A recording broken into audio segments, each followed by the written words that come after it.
Hi, good morning, everybody. I know it's a very difficult time. It's not that easy in these conditions, in this situation, in this frame of mind to follow a class. But however, life has to go on. So, one consolation is you all are all at home. That's some consolation. Okay, friends, let us start with this session. My session is to give you all a brief on what international trade is.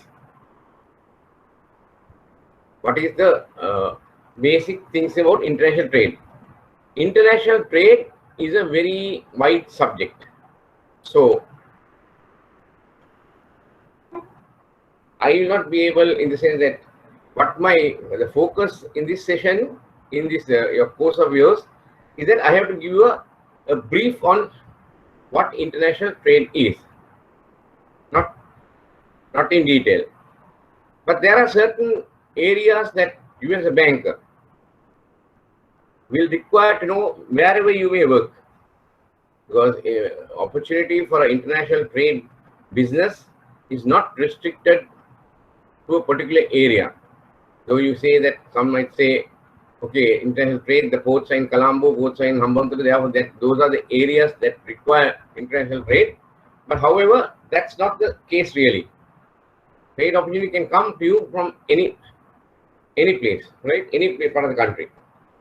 Now, so with that in mind, to give you all a knowledge, say somebody comes to your bank and asks you for what international trade is, which is an opportunity.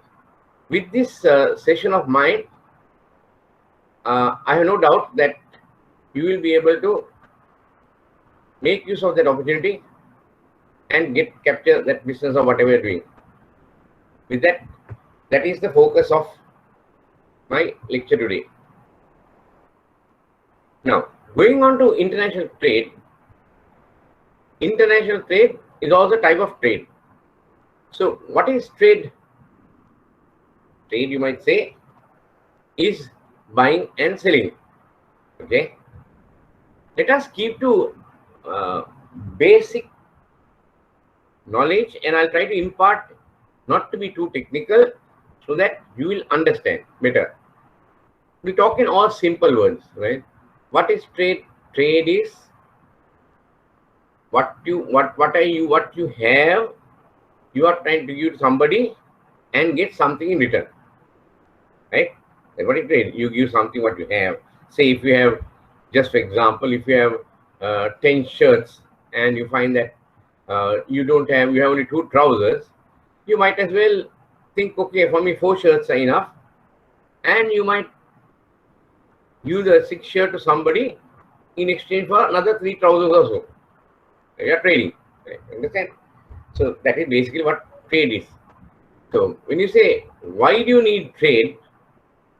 Like I said, you need trade because you are trying to give something that you have in excess of what you need and trying to get something that you don't have and you are short of, or you need what you need but you don't have sufficient.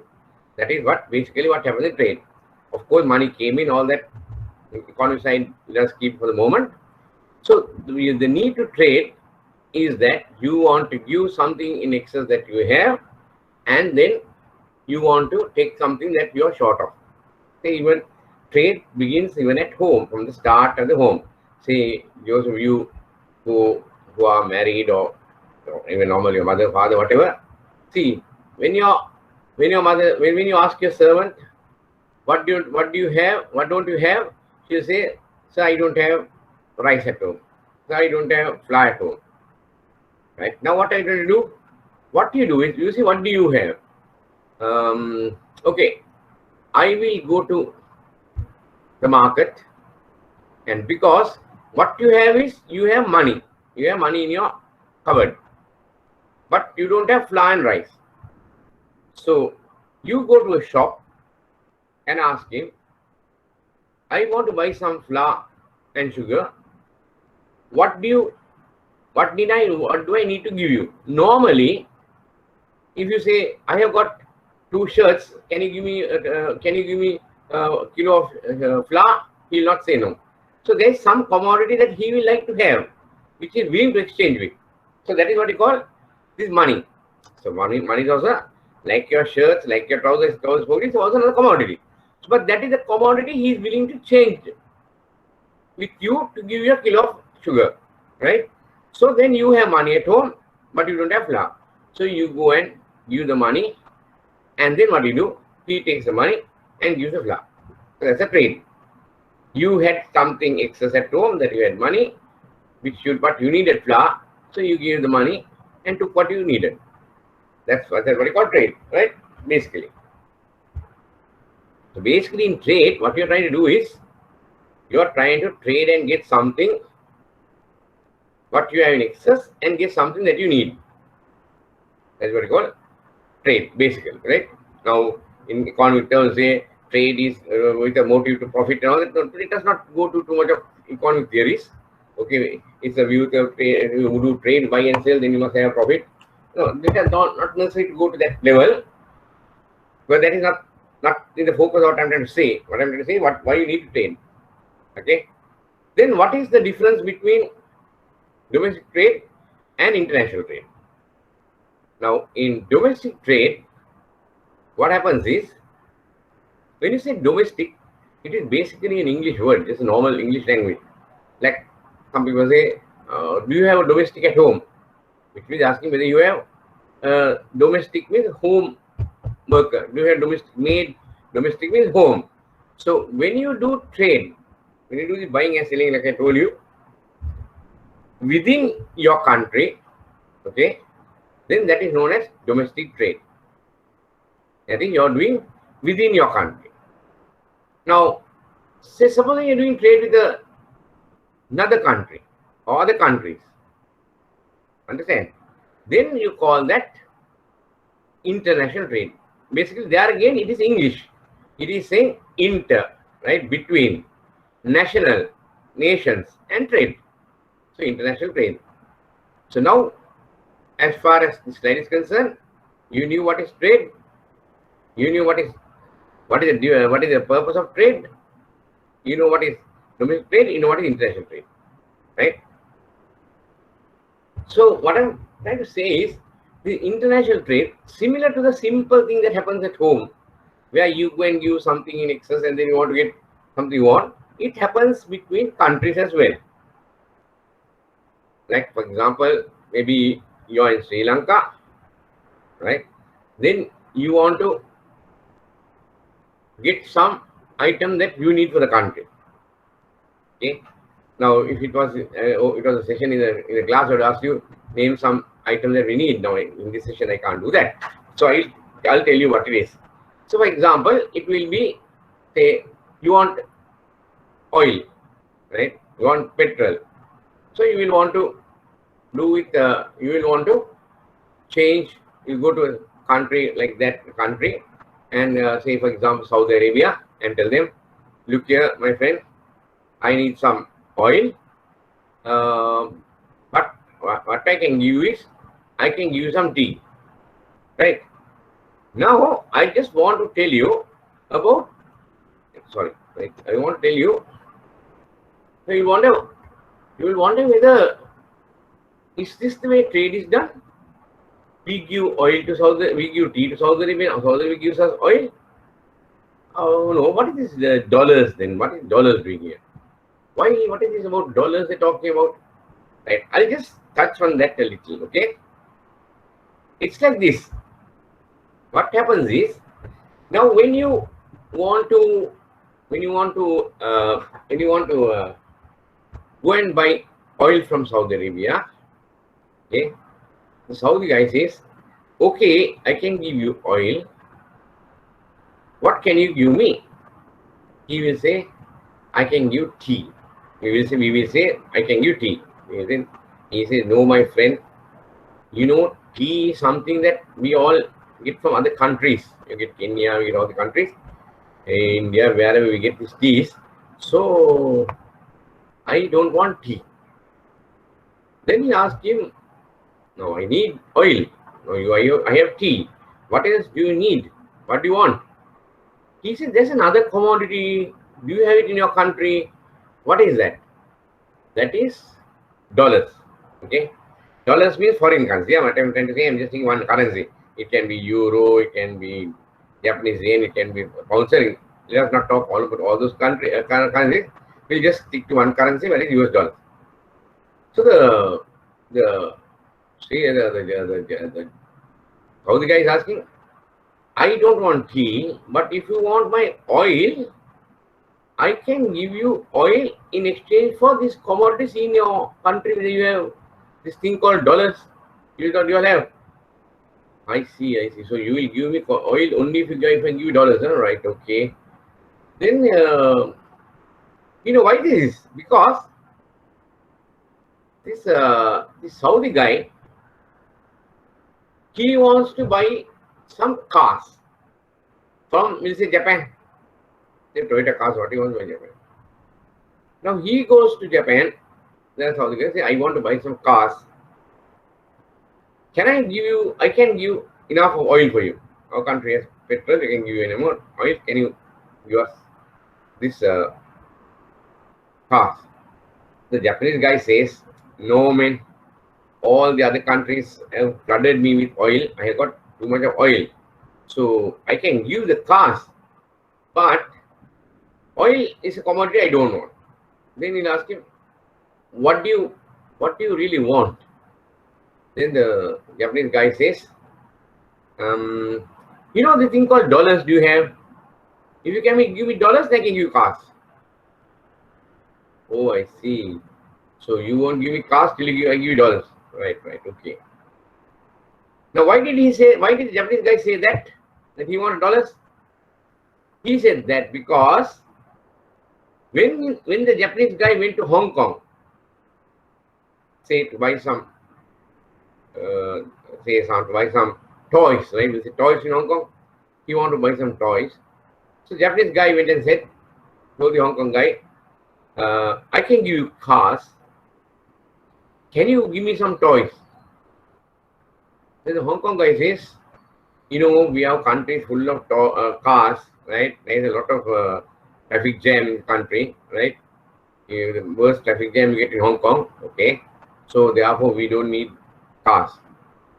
But if you want toys, I can give you toys.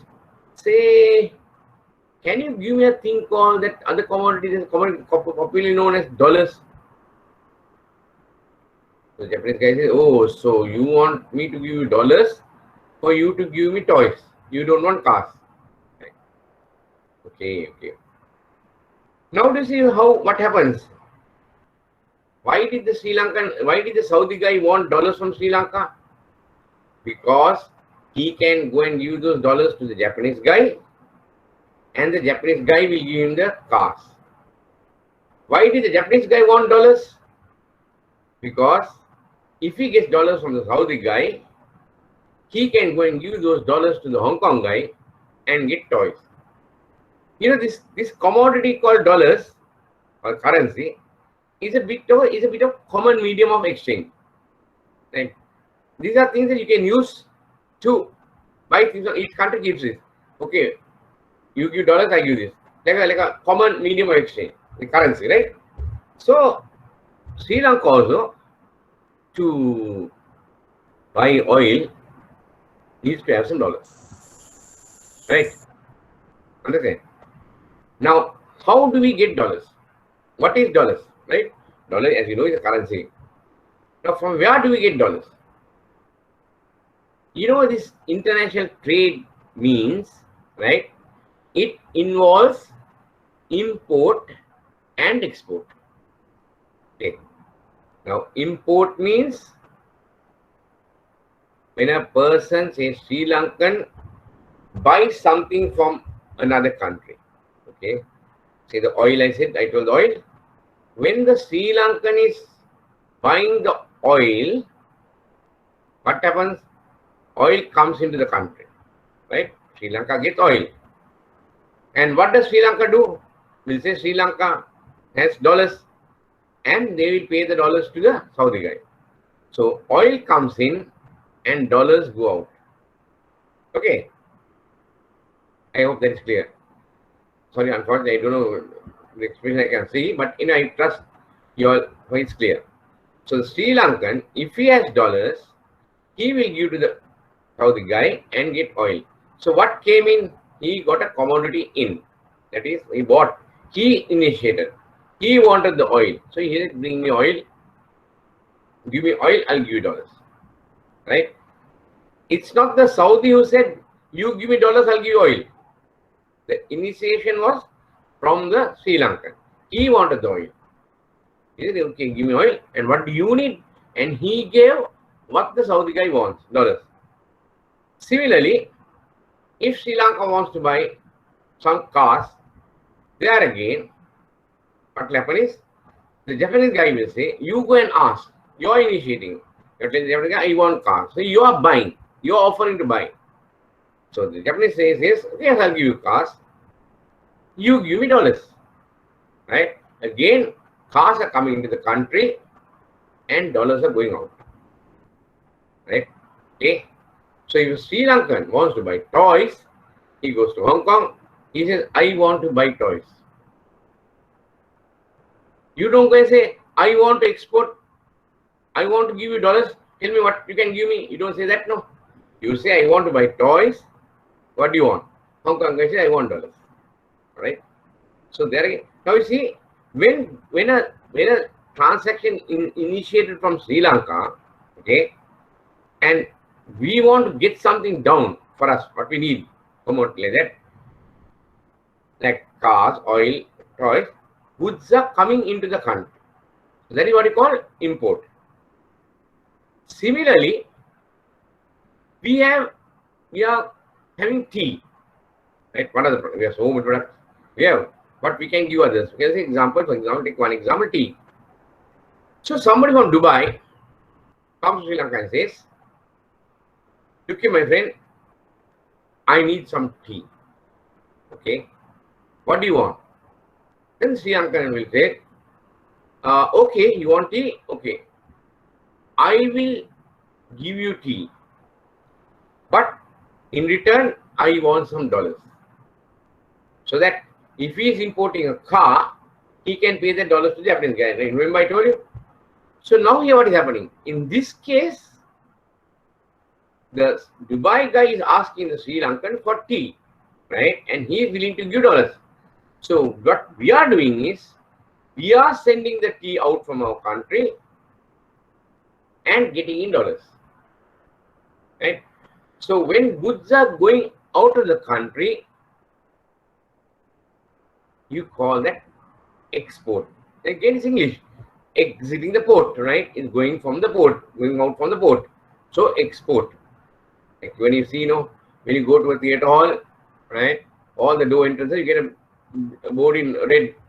I don't know if it's available now, but by my time, I remember you get a board called exit, right? That means going out. That's the way you have to go out, right? So exit is going out. Like that, the goods are going out from the country. The tea is going out and dollars are coming in.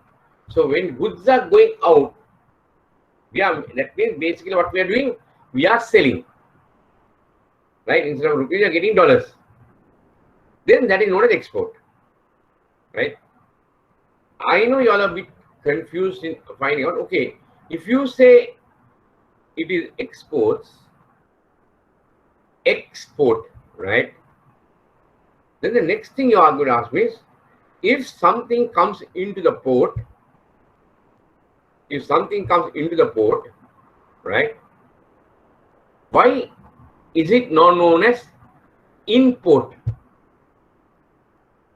And why is it known as import? Why is it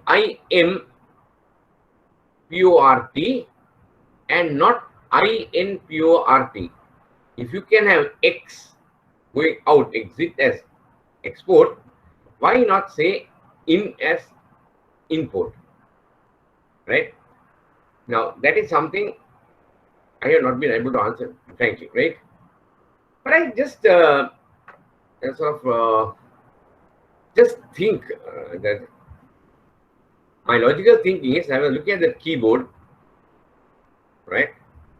And maybe those days, originally, what they intended to do was actually to say import, right? But if you see the keyboard in your computer, right, or laptop, N and M are close together, right? So most probably,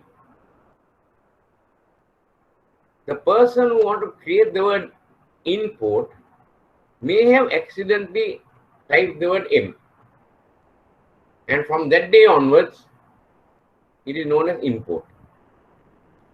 Of course, that's not very significant term to your subject, but I'm just trying to say, I also can't find explanation how the import and export came in. Export, I agree, export, but import, a lot of people ask me, why not call it import and why I call it import? Why the M instead of N? So that part, of course, I think this is the only explanation I can give. And of course, what the English is wrong or whatever is not very significant for us. Okay, so let's leave that up to that point. Right. Then comes, now I have finished what is trade. Why do you need trade? What is it? So now what now basically when we do imports, what happens? We are bringing in goods, right? We are bringing in goods in imports. We bring in goods, and what do we give out? We give out, everybody wants foreign currency. Let's say dollars, one currency, dollars, right? That is, in imports, your dollars are going out because that is the currency you are paying, right? In imports, it's an expenditure, means you are paying, like locally what you pay. You go to a supermarket, you buy a cup of chocolate, you take the chocolate, pay rupees. Like that, the dollars that you have in an international trade, you pay the other country the dollars, the currency dollars you have, you pay, and then you get the item in. If it's Japan, like cars or whatever, toys or whatever, Hong Kong. But when you export whatever, you are parting with your goods, right? Like tea, garments, gems, there's so many items, right? I don't, if you go to EDB and get a booklet on all the exports done by Sri Lanka, I really cannot find what we are not exporting. From handicraft, carpentry, building materials, to arts, to software, everything Sri Lanka is exporting, right? Very nice to know that. So when we give the tea, we are bringing in dollars. Okay? So that when we get these dollars, when we export our goods like tea, garments, and whatever, gems and minerals, right? Rubber, coconut, all that we export, and we collect dollars.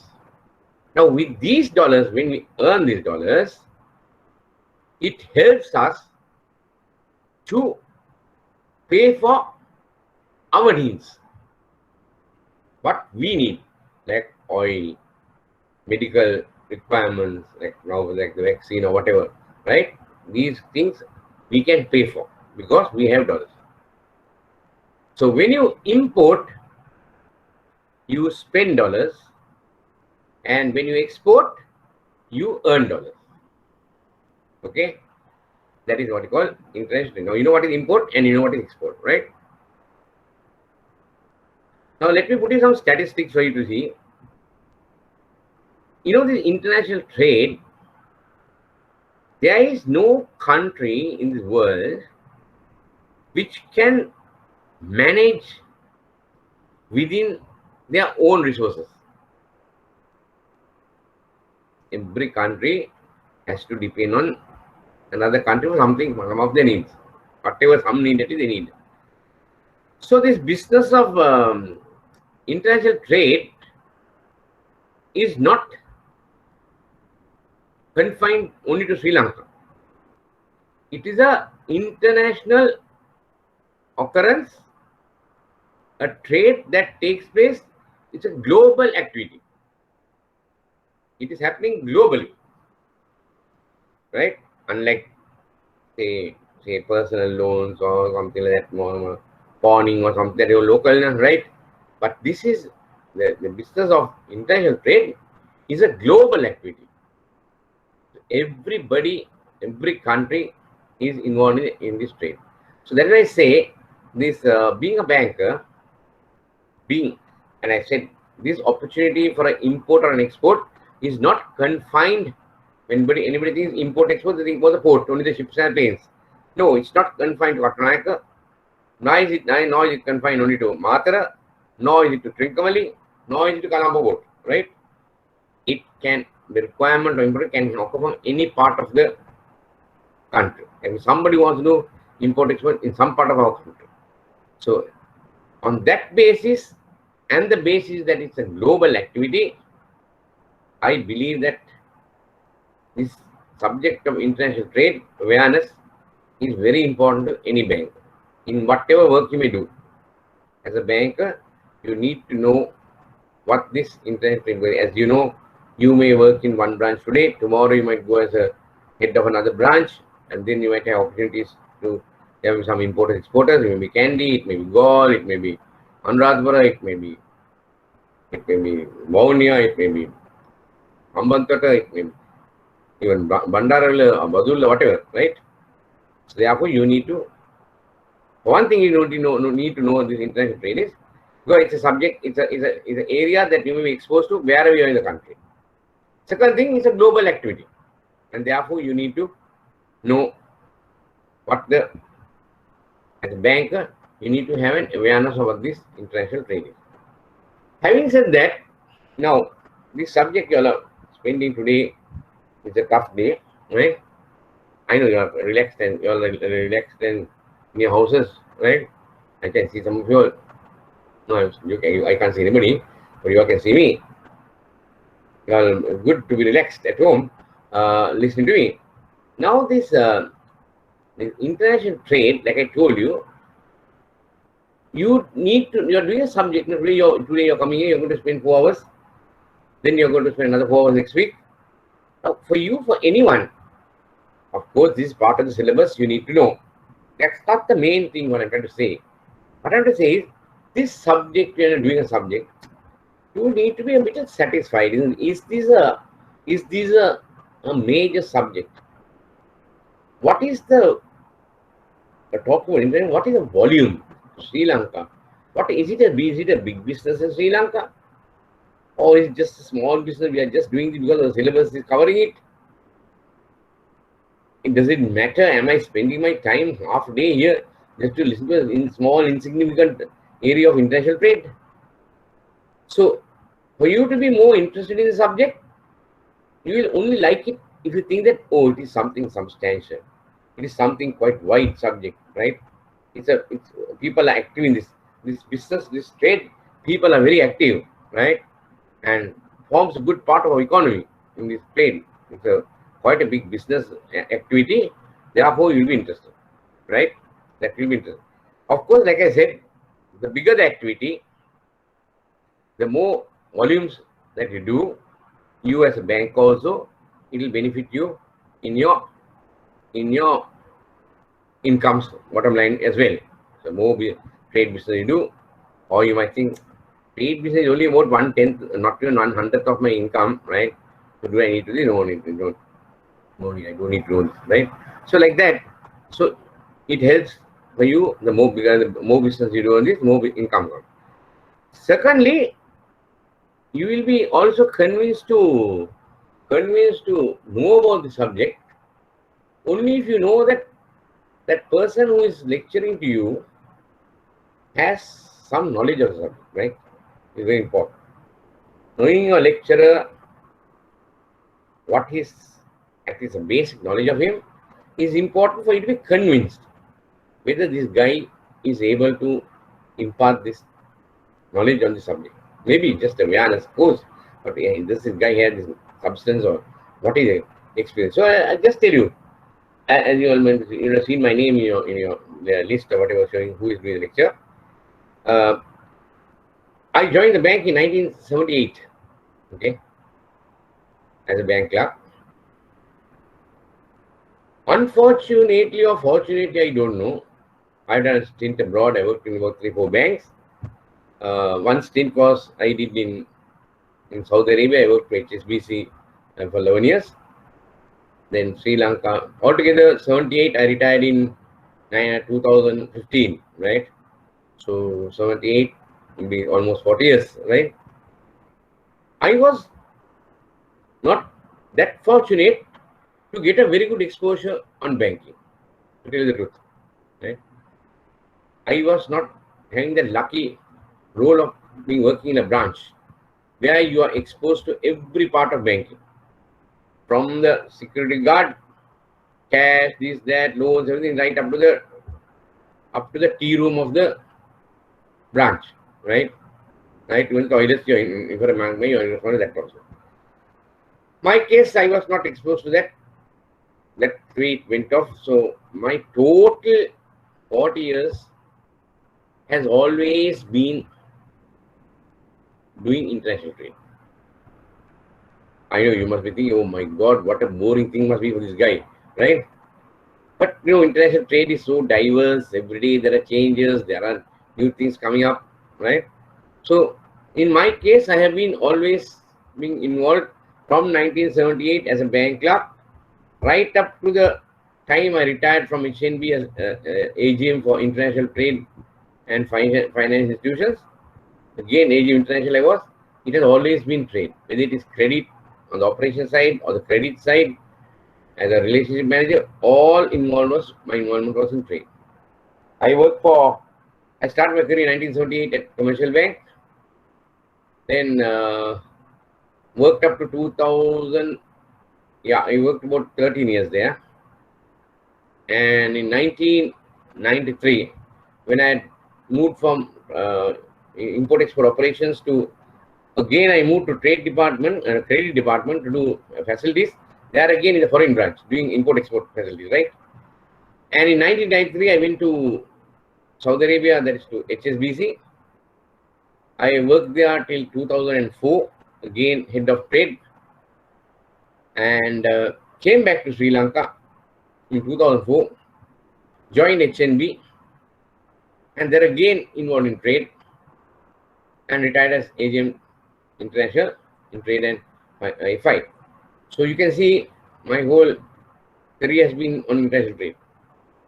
Even today, even for an emergency, if somebody gives me a currency, Sri Lankan notes, and asks me to count, I cannot do it, right? And that's the way my career has been. So you can see that my experience is almost 40 years, and I'm doing lectures and all that. But so now you will be thinking, oh, this guy, surely 40 years he can talk for 8 hours, he can talk, right? That convinces you. Then that should convince you. Then what is the subject? Is it a big subject worth your 2 weekends you're spending here? With those two, if those two you're happy only, you will think your sacrifice of such a valuable weekend, of course you can't go out, but still to be with the family, your sacrificing is worth it, right? Other one, of course, it's left for to be seen how you can do your, whether the person who is presenting has the capability of presenting, right? That, of course, is left to for you all to judge. I'll do my best the way I can present to you all. So let us see whether it will be satisfied, right? Right, now I'll go to the next slide. My next slide is actually, this is just basically, I've got this 2021 figures are, as you know, it's a bit difficult to get because of this exact figures, but I got this, and it doesn't matter what year it is, but for you to have an idea, what is the exports level and the imports level done in Sri Lanka. Okay, it's in US dollars millions, right? On that one, you can see here. Even they categorize the imports in different things like industrial exports, agricultural exports, minerals, right, and things that are all others all put in one class called unclassified exports. So industrial exports we have around. We don't have to look at the comparison; it's not required, but just see the volume, like about how much, right? Here it shows as $9,426 million. So $9.4 billion. $1,000, $9,000, $9.4 billion. So the business that has been taking place in latest year, exports in Sri Lanka is 9,000 to 426 million rupees, which is 9.4 billion US dollars, right? Here see, can you US dollars? Now, if you want to convert this into rupees, of course, you can multiply by 200, right? Just for example, and then see, compare, is this big business? You can compare your turnover or your loan portfolio or your profits of your particular branch and see whether this is something close to that or is way below what you're earning, right? Then you can know the size of whether, oh no, my God, my branch is making so much of, we have such a big loan portfolio. I thought we are big, but this figure looks very big, right? So that is on industrial exports. Then agriculture exports, we have 2,462, 2.4 billion, right? Then mineral exports, of course, it will and other things. Now, all in all, the total exports comes to 11.9 billion. $11.9 billion. So $11.9 billion, I think, is quite big business, isn't it? Okay. Get tea, rubber, coconut, and all these things. You get here. Mineral exports, diamond, machinery, textiles, garments. All that. Okay. Then comes just for knowledge, right? Now see, we see tea. The exports are 1.3 billion. When you see textile garments, 5.5 billion. Right? You see, exports of garments is maybe, just will say 1:5, right? Forget about these figures. We'll say these figures. Here it is 1 billion. Forget about these figures. 1 billion. Here it is 5 billion. We got 5 times more. Is that the real picture? So country has earned $5.5 billion from garments, but has earned only 1.3 billion from tea. Right? So garments are very much high business. Not exactly what you see. You know why? Because you see tea is a natural product now from our tea estates. Right? There is no processing and things like that, excepting your packing it and very, very simple. Putting into cartons and selling it, right? But the product itself, there's hardly anything done. The cost to convert into a status of export, nothing much goes into this, right? 1.3 billion. So, do we say 1 billion against 5 billion? No, not really. You know why? Because in garments, when you export garments, you are getting $5 billion, right? Okay, you're happy about it. But did you really get 5 billion? Right. You know, garments don't grow in the estates, no.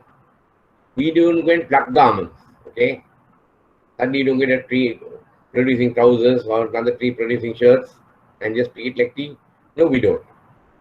Garments is something that is, it's a manufacture, right? It's produced, right? Production. Now, when you go to produce a garment, say for example, a trouser and a shirt, first you need to get the material to stitch it, right? We'll assume that this is $5. Huh? Don't forget, just say it's just $5. Now we have exported and got $5, and you got $1. So can we say we got $4 more than tea? Compared to tea, he got $5, he got $1. So we have got $4 more than tea. No, that one is not the real picture, because now in manufacturing this shirt or trouser, you need the material, no? Right? For that material, you would have brought it from, say, Hong Kong. Okay. So maybe you spent $1. So if you think of that cost alone, say $1.50, right? So although you got $5 in on the export, you actually sent out $1.50. Why? To buy the material, isn't it? So basically, net you would have got only $3.50, right? But then, what else? You may have imported the thread. You may have imported the label. You may have imported zips. You may have imported buttons, right? Then maybe some stickers, okay?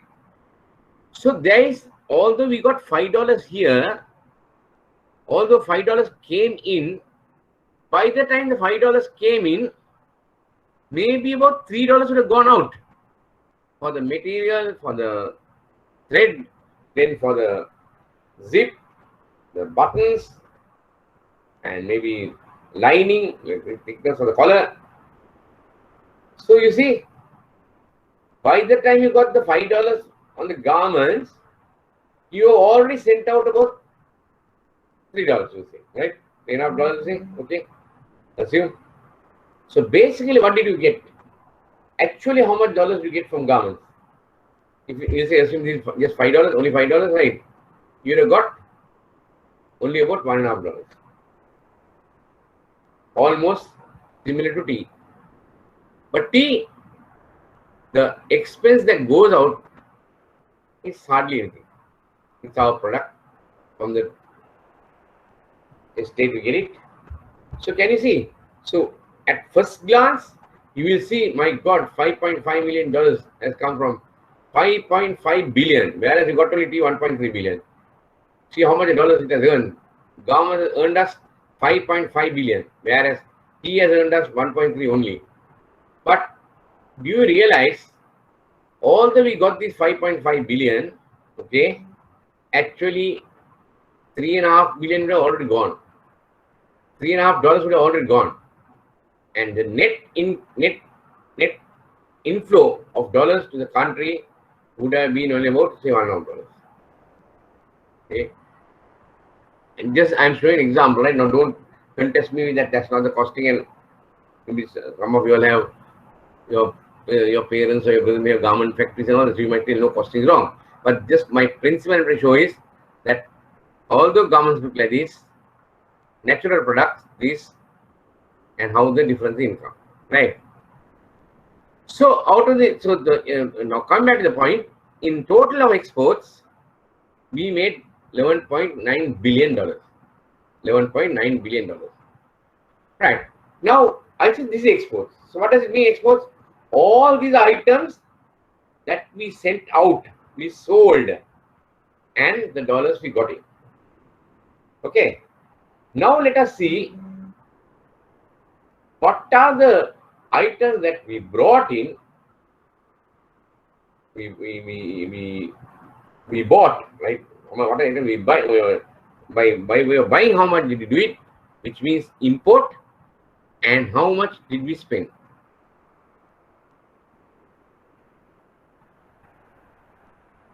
Can you see? These are also categorized, into consumer goods, non-consumer goods, intermediate goods, investment goods. Right now, these are just for you to have an understanding, right? Now, I hope that you all might not think that, and I know that the examiners who do the paper, they won't be asking you in 2018 what were the dairy products in compared to. So don't start memorizing these and all that, right? These are for you to have an overall idea to you. It's an idea. So you don't have to spend burn the night lamp by memorizing words, right? And what is the difference? All this just for knowledge. But the idea is for me to show you what is the volume of imports and what is the volume of exports. Now consumer goods 3.9 million come down in 19. Then like dairy products, sugar, that, and then non-consumer goods like personal vehicles, medical. Okay. The non-food consumer goods, right?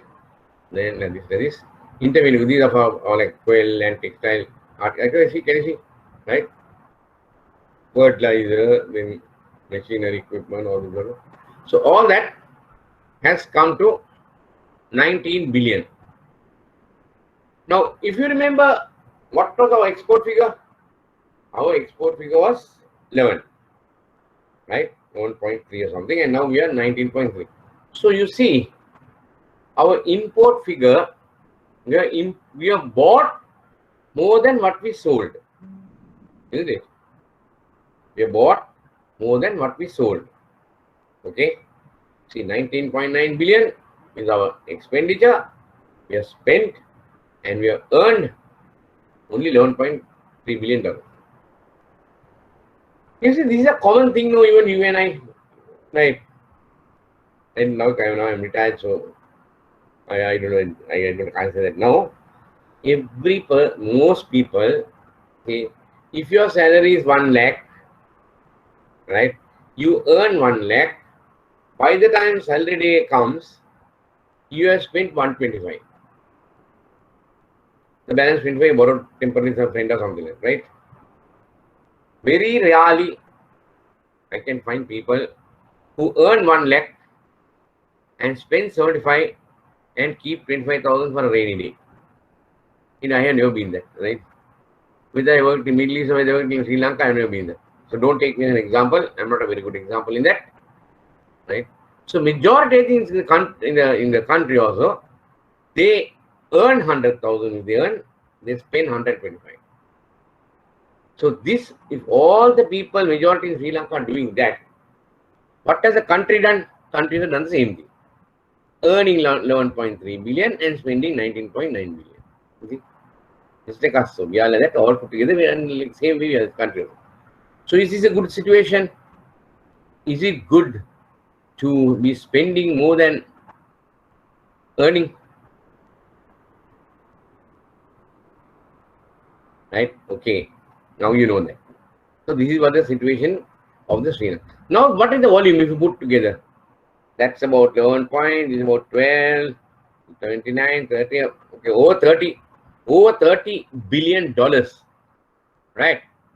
Over 30 billion dollars is our generally import export volume. Over 30 billion dollars, not 30 million, 30 billion, and it's in dollars. So if you want to look at how much in Sri Lankan rupees, you multiply 19,937, add another 6 zeros, and then that into 200. Okay. Quite a big amount, isn't it? Yeah. So now you think, what do you think? Such a big business is going on. I as a bank I need to know something about this, right? You think it's a subject that even though this is following because it's in the syllabus or in your one of the items in your course, but even otherwise, don't you think that this is an area that as a bank you need to know something about, right? Okay, so I hope you're convinced on that. I'm sure you're convinced about whether I can do a presentation. With 40 years of experience, I'm sure I can do 8 hours, 4 hours later. And I know when I came back to Sri Lanka in 2004, I think from that day onwards, I'm still with IBSL and doing the lectures only, right? Right now, see this. 30 billion, our import-export business Sri Lanka volume is about 30 billion. $30 billion. So it is quite substantial. Which means I think you all need to have a knowledge of this business. Right. Now, let us go and go to the next slide. Relax, relax, and watch this, right? So I got my daughter, she's doing the MBA. They come home, they're married, but they come home for lunch on Sundays. And I know how she follows the MBA course. Muting and then talking, then watching, right? Anyway, now see the next one. Now, I told you about this deficit. Now what you call deficit is trade amount. Now see, exports is less than imports, right? Can you see this? We are short of $7 billion. our imports are exceeding. In 2018, it was $10 billion, right? But don't worry about the figures. You can see there's a deficit, right? There's a deficit of 7 billion and here 10 billion, right? Now, how did we overcome this? Who paid for this? Who paid for the shortfall? From where did we earn money to pay for the shortfall? Right? Okay, we earned it, we paid it because we worker remittances, right? Bought in 6.7 billion. And now, when you say worker remittances, okay, when I generally ask the class, what is worker remittances? They say people working abroad and sending money. True. Then I ask them a question: who are these people who are working abroad? Sad to say, I think like I started lectures from 2004, right? After coming back to Sri Lanka, I think up to date, I get the same answer. They say housemaids. Why mean they are saying housemaids? Is it only housemaids who are working abroad or drivers? Right? I just asked them, you had a living example standing in front of you, that is myself. I worked for 11 years for HSBC. So are you telling me that I was a housemaid or a driver? Right? I was not a housemaid driver, right? Well, you think I was a driver in the bank? No. My friend, there are a lot of Sri Lankans. Housemaid salary is hardly anything, right? Maybe 300, 400, 500 US dollars. As a banker, even today, right? But please don't take and don't start applying for jobs abroad. Now there are no jobs, right? As a banker, say you're an RM or something, the standard, reasonably, say you're a senior RM or a head of a trade or something like that, generally the going salary amount nowadays, or it has been for some time, is about $10,000 a month, right? So you can see how many housemaid salaries going to make the salary of one banker. So the worker remittance 6 billion is not only from housemaids and drivers, right? It is from a much more wider spectrum. I was in Saudi and I knew so many Sri Lankan doctors working overseas, so many accountants, so many vice presidents of companies, bankers, professionals, engineers, structural engineers, surveyors. So there is, we have, I don't know why these people, they can't start with something bit high. See, from where work coming from, talk like doctors, engineers, then come down at least, no. Right? We have got a lot of, and my personal experience, Sri Lankans are very much high in demand overseas. It so happens that I hardly found, in my department also, I had so many Sri Lankans working. We had so many Sri Lankans working in our bank, various departments. They always stood out. I have not heard of a single Sri Lankan who has get a bad report or something like that is not performing. Everybody is doing. Sri Lanka has a lot of demand. I think we get good foundation here. Now, but unfortunately, now see worker remittances. What I'm concerned is, now we saw a surge of worker remittance incoming. If you see the figures, we saw the papers recently, right, over the last 1 year or so. You see the worker remittance has surged very much. Now that is actually worrying me also because basically what has happened is with this COVID, all the economies have failed. All the economies are down. It's not only Sri Lanka. It's not only Sri Lanka, right? Major economies are down. Middle East or whatever countries, they are down. So what is happening is these people are being retrenched. They are being asked to go home. So when they are asked to go home, all that terminal benefits, normally it is their salary on the remit, right? Terminal benefits are got only when you leave the job.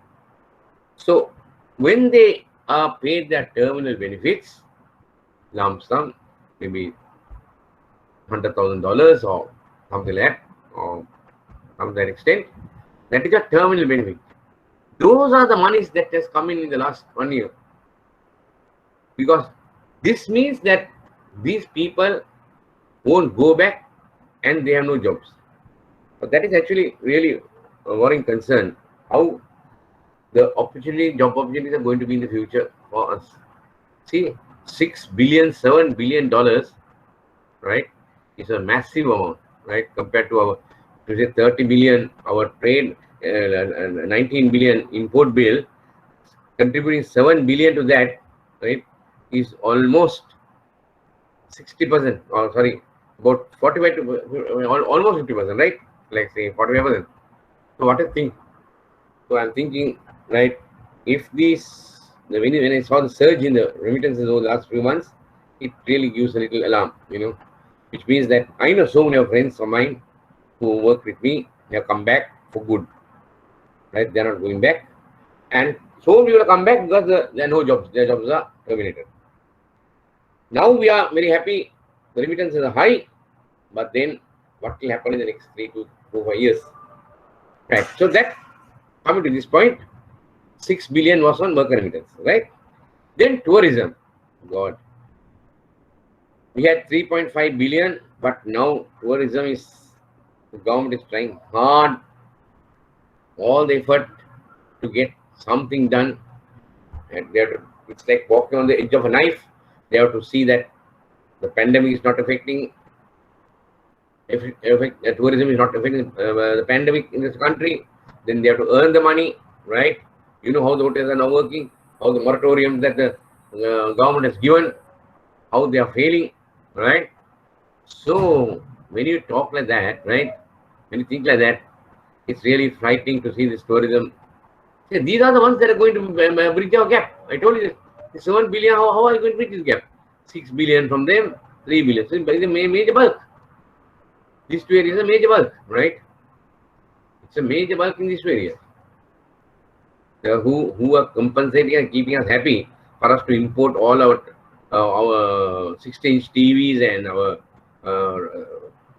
three chest fridges and totally powerful blowing away, where get blown out when you put the air condition. All those items to be imported, allowed to open to import freely, has been supported by these things. Otherwise, deficit, no. So these are the ones that supported. Now this area, I'm little doubt, but this one, in a pandemic, God willing, has to go off. No, so many pandemics come in the last so many years. My father's time nothing happened, but my grandfather's time there was pandemic. Then before that, it's a cycle. Someday this pandemic has to go, right? So when that goes, and I hope this tourism builds up, this will be a major factor. Inflows to government means these are borrowing, and this is not an item to be very happy about. These are borrowings that anyway we have to now, we have to now repay, right? With a repay at a later date. Then comes to foreign direct investment, which was, we thought after 2009 that this foreign direct investment will be a boom, but various factors, various negative images and protocols and bureaucracy and things like that, it was not very attractive. So therefore, that's why we are not very much in it. But maybe with the setting up of the port city, what you all are talking, right, about, I apart from whatever the other factors, definitely the port city, there will be a lot of investments coming in, right? What the investments are, what they, that's not, I'm not going to talk about that. I'm talking about what will happen to this one. Or it will go up, right? It will go up because there will be so many people come investing, so many, and all that will help us. I'm looking forward to that also, because not maybe 5 years later or whatever time, this will really boost up due to the port city. I'm sure it's going to be a boost for the country. Then other nitty-gritties can be sorted out, but the concept itself is, I think, is most important to Sri Lanka, right? So while reducing this, the other factors are when we have to increase this and increase this. This I'm not sure at the moment to give you a word. What will happen to this, right? Maybe some might argue and say economies are down, lot of things in areas, production has stopped. So when all those start booming, there will be a lot of demand, and they'll want some more people. Hopefully that thinking is correct, right? Rather than the other way around. If that is the case, then this also will be fine. This will work, right? So this is how the factors, some of the factors, not all, basically for you to understand how this shortfall is affected. Still, I feel that we have a great potential for exports, and I know EDB and the government is giving a lot of incentives for exporters, but still, I think if you really good again, we have a potential to increase our exports after this pandemic, of course, right? Some of the concessions that the government has given to the exporters is, if you are an exporter and you want to say you got a tea order, right? Now tea or handicraft, whatever. As you know, tea is a bit of peculiar thing where you can't go to the state and buy the tea, right? A tea factory can't go and say I want tea. You go to the tea auctions, all that is not required, but I'll just tell you. We'll say you're buying tea from tea auctions in Karam. Now you need the money. Now they are giving order for $100,000. So the guy wants to buy $100,000 tea. Now you don't have the money. So you can go to a bank and get, say, you want to give a very fine rate. Your profit margin is only 10%. You're going to get 10%. So when you say $100,000, right? When you say your cost is $100,000, 10%, 110,000. Say your sale price is 110,000. So this is 110,000 rupees. I'll buy tea. Now you have only 10%, right? After ordering all that, you get 10%. That is your profit. For exporters, they say, now if you go to a normal, say, you buy the tea from the auctions, right? You have to buy the tea, you have to pay rupees. If you borrow a rupee loan, right? If you buy a rupee loan, not now, now interest is down. I'm just saying, don't think about the pandemic side. Generally, interest rate for a rupee loan was about maybe 14-15%, right? Not now, I'm saying. Oh, the interest come down, but in a normal scenario, it was about, bank charges about 14-15. But then if you do that, then he's going to lose. So what the regulator says is, yeah, if you are going to export tea and you want to buy tea, you want a loan for a tea, to buy tea, we will give you through the banks, a dollar loan, right? Now, if you borrow rupees, it is about, we'll say 12% or 14%, right? Then you're losing, no point. But if you are a exporter, you're going to bring dollars into the country, right? So therefore, we will help you. We will allow you to borrow a dollar loan. So he goes to the bank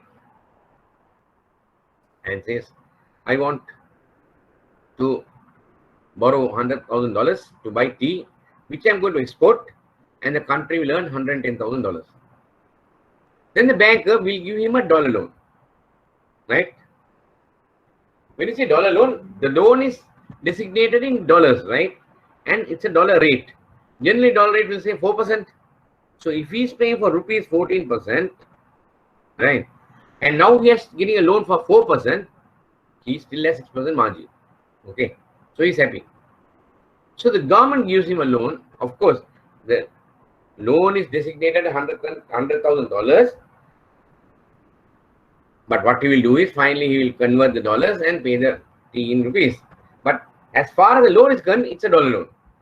The point is he has to repay that loan not in rupees. He has to repay that loan in dollars, which means the loan, the dollar loan that the bank gave, he can repay, he's supposed to repay only by way of getting in dollars into the country. So if he gets $110,000 in the country, he can set that down the loan.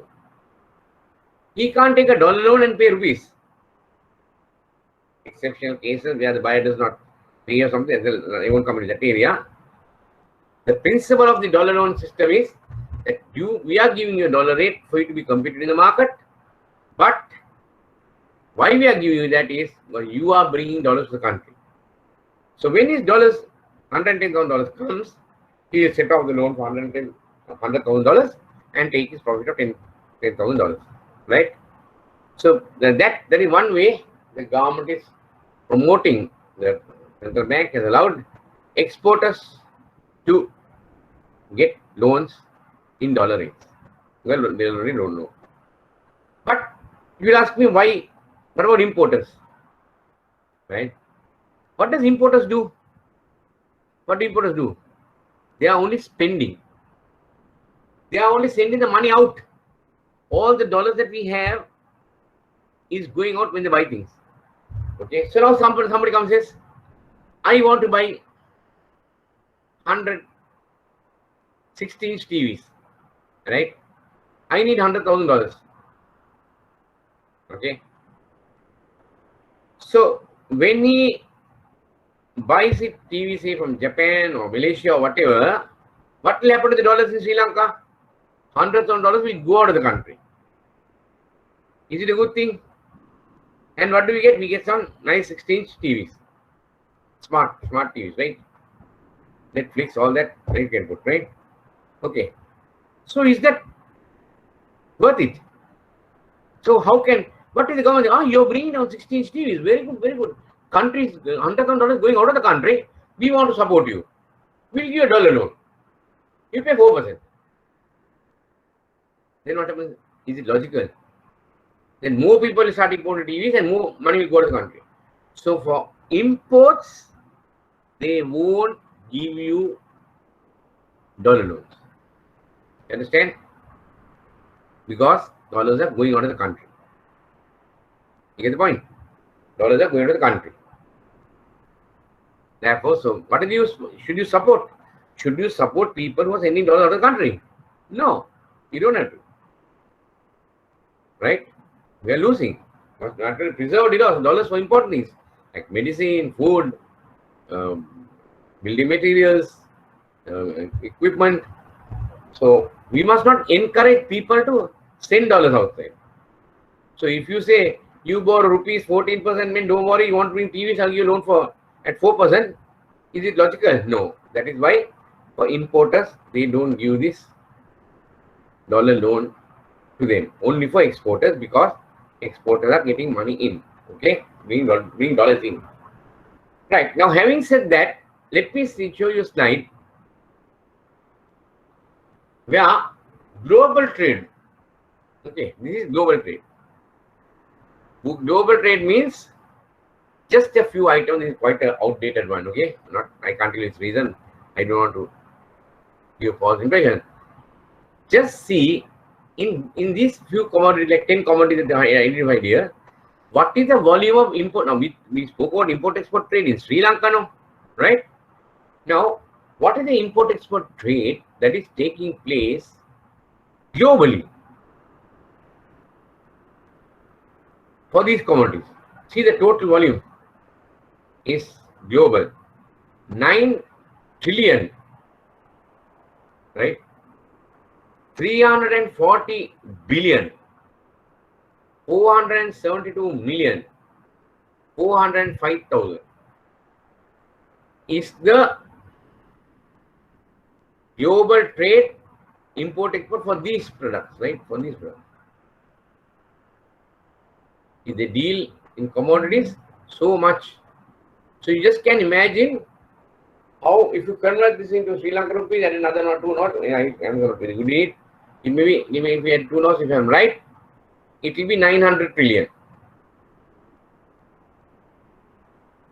Right? I trust it, I am right. If you add multiply this by 200, it will be 18 trillion. 1,800 trillion, sorry, 1,800 trillion will be approximately, right? Just imagine. So now, again, you're convinced, is this import-export business a large business? Should I know something about it? Right? So you can see how much At that time, the year that I took my statistics, the Sri Lanka import was 21 billion. I can't remember which it was, somewhere, but not very far away. But this was the total volume of import exports here. Today I said 30 billion. That is the year that I took it was from 21 billion. Sri Lanka is total year. But see the world, global, and for these products, 9 trillion, 340 billion, 472 million, 405,000. So you can just imagine how much of international trade business is taking place. Okay. Now I given you an idea of what trade is, right? What is international trade? What is import export? Then what are the volumes? What is Sri Lanka's volumes? What is the global volumes? Right? I have given you all that. Okay. Now let me go to the next slide.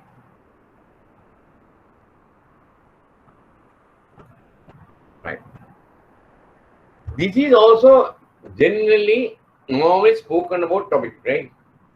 And when you go for a birthday party, opening ceremony, funeral, wedding, or some other gathering, AGM, whatever, people talk about these things, right? We talk about this item and tell you about. So I think that, of course, there's a lot of detail is there in this thing, but don't just have an idea. So that when you are in conversation with some people, if the people talk about this topic, on this topic, what will happen is you will slowly move away. Oh, this is something I don't know. No. Now by listening to me on this, if you hear something in a conversation, what did you say? FTA? Yeah. You go and join, right? So I'll give you just a little knowledge of this, right, idea of this, right? You heard these free trade agreements, right? Sri Lanka is signing that country, this country, Singapore, problems in Singapore, all this, China, that everything, right? They talk about these things, right? What is the free trade agreement? Wonder all the talking free trade agreement. I don't know what this is, right? Well, I'll tell you what free trade agreement is, right? What happened is, I'll tell you what has happened right now. India, there's a very popular one we have, right? What happened was India and Sri Lanka, they want to have free trade agreement. Now, before I go to that, most of you may have gone abroad, right? Most of you may be aware. Now, when you import some item, right, to bring some item into the country, either if you're a company and you're importing through another company is coming through your lorry at the Colombo port, okay, or at the Colombo airport when you're coming, your baggage, whatever. When you bring something into the country, there are these gentlemen in white and a blue tie, right? Right? You see, these people are known as custom officers, right? They check your baggage, whether it is coming from a ship in large containers into the country to the port, or whether you are bringing it through when you're unaccompanied, when you're coming through from another country, they check to see what are you bringing. Apart from the other reasons, right? Not talking about those, but here they check whether you are bringing anything in commercial values, right? Like for sale purpose, buy and sell or whatever, right? You want to sell, you're bringing something commercial purpose. 2-3 shirts and all, they will not sell. But say you bring every 100 shirts, right? Then it was your problem. You're coming from Bangkok and you bought 100 shirts. Then they will ask why 100 shirts are going to be 100 shirts the next 10 years, right? No. So if this is commercial quantity, say for mainly if they feel that you are bring the item to sell it to somebody, not for your use, okay? Then they will consider that those are commercial quantities. And when a person brings something into the country, there's a list, okay, which tells you, the country has to also earn revenue, right? We have to run the airport, we have to run rights, we have to give where people paid, we have to give the roads, we have to give the road to the airport also clean, we have to give the maintain, otherwise there's a problem. So government has a lot of expenses. Running government is not an easy thing anyway. My God. I don't want to think of, I just can't imagine what a headache it is, right? And thanks to the people who are running the government anyway, right? It's a heroic job. Now, so the government has to earn some revenue. So for that, what they do is, for the item that you bring, they have category, they have a list. Okay, what are you bringing? You are importing TVs, right? Oh, right. Okay, TVs. So what is a TV? 60-inch TVs, right? What benefit do you get? You see a big figure, you sit in the living room, you start munching chips, and you get cholesterol, and you die of it, right?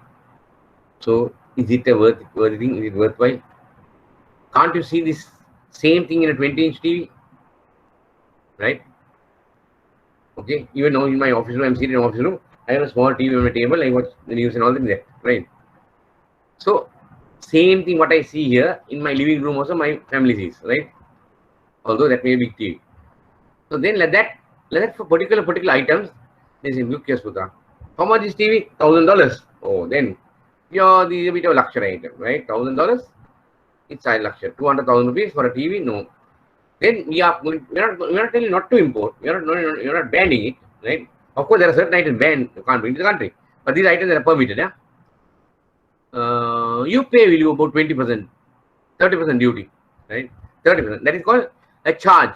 Say if it is $1,000, they are saying pay 30% charge. That charge, that word is what you hear, duty, right? Duty, custom duty. So if he bought it for $1,000 costing, right? Before he takes it out from the port or takes it out from the airport, he has to pay that 300 rupees, $300, 30%. Okay. Sometimes people bring fridges, right? Lot of electricity. 2-door, that neighbor had 2-door. How can we have 2-door? We must have 3-door. That neighbor has 3-door. The other neighbor wants 4 doors, right? And massive, hardly used, just current is wasting, right? Then what happens? The customer says, no, this is actually not a requirement you bring, but we are allowing you. You have to pay 100%. How much does it cost? $3,000. Okay. You want to take it out of the port, you have to pay another $3,000. 100% duty. So the duty component varies between 0 and 100, right? Or maybe 150, depends. I don't know what the exact rates of various things. But just to idea what duty, what I call duty. Yeah? Duty is this extra charge you pay when you bring items. Of course, there are certain items that goes as zero duty. Maybe I think computers or something. I'm not very sure exactly list. Or some medications, whatever, right? You go in zero duty. There's a list, you can get that, right? Now, so you have to pay 60% for this TV, you see. Now that all the items that are coming, you have to pay. Right. Now that is duty. Now that is clear enough for you all. What is custom duty? Anyone bringing anything from abroad may be subject to a charge. Maybe 0, maybe 150%, whatever, right? It depends. Right? Now we come back to free trade agreement. In this one, what happens is, the two countries, India and Sri Lanka, they come to an agreement. They say, why don't we promote our goods in each other's country? For example, the Indian guy says, you promote my goods in your country, I will promote your goods in our country. So let us increase business between both of us.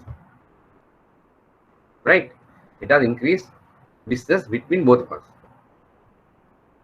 So what is the way they are going to do it? How they are going to do it? They are going to identify certain items, right? India will say, there's a list, okay? India will say, if any Indian imports these listed items from Sri Lanka, right? And if the duty payable is say 60%, say fridge will say, a fridge if imported. Now normally the duty is not based upon which country the goods come, right? It's only based on the item. Whether you bring from Germany, or you bring from London, or you bring from India, or you bring from Korea, it does not make a difference, right? Fridge. So India says any fridge coming to India, our normal duty is 60%. But if there is any Indian bringing, right, fridges from Sri Lanka manufactured fridges, then we are going to make it half, only 30%. Right?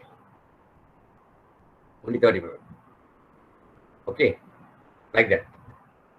So Sri Lanka, on the other hand, will say, right, food factory. Like all the ladies say, all blender mixers, they have food factory as example. India is everybody. They say any food factory that is imported in Sri Lanka at the moment, whether it is from Italy or it is from Germany or from London or from wherever country, the duty here is 80%. But if you are importing it from India, Indian manufactured food factory, like vendor, gadget like that, where you can put the vegetables and this, that, and the other. They say if the person Sri Lankan is importing from India, normal duty is 80%, but if it's coming from India, we will make it 40%. That is how India and Sri Lanka agreed. So then what happens? For the Sri Lankan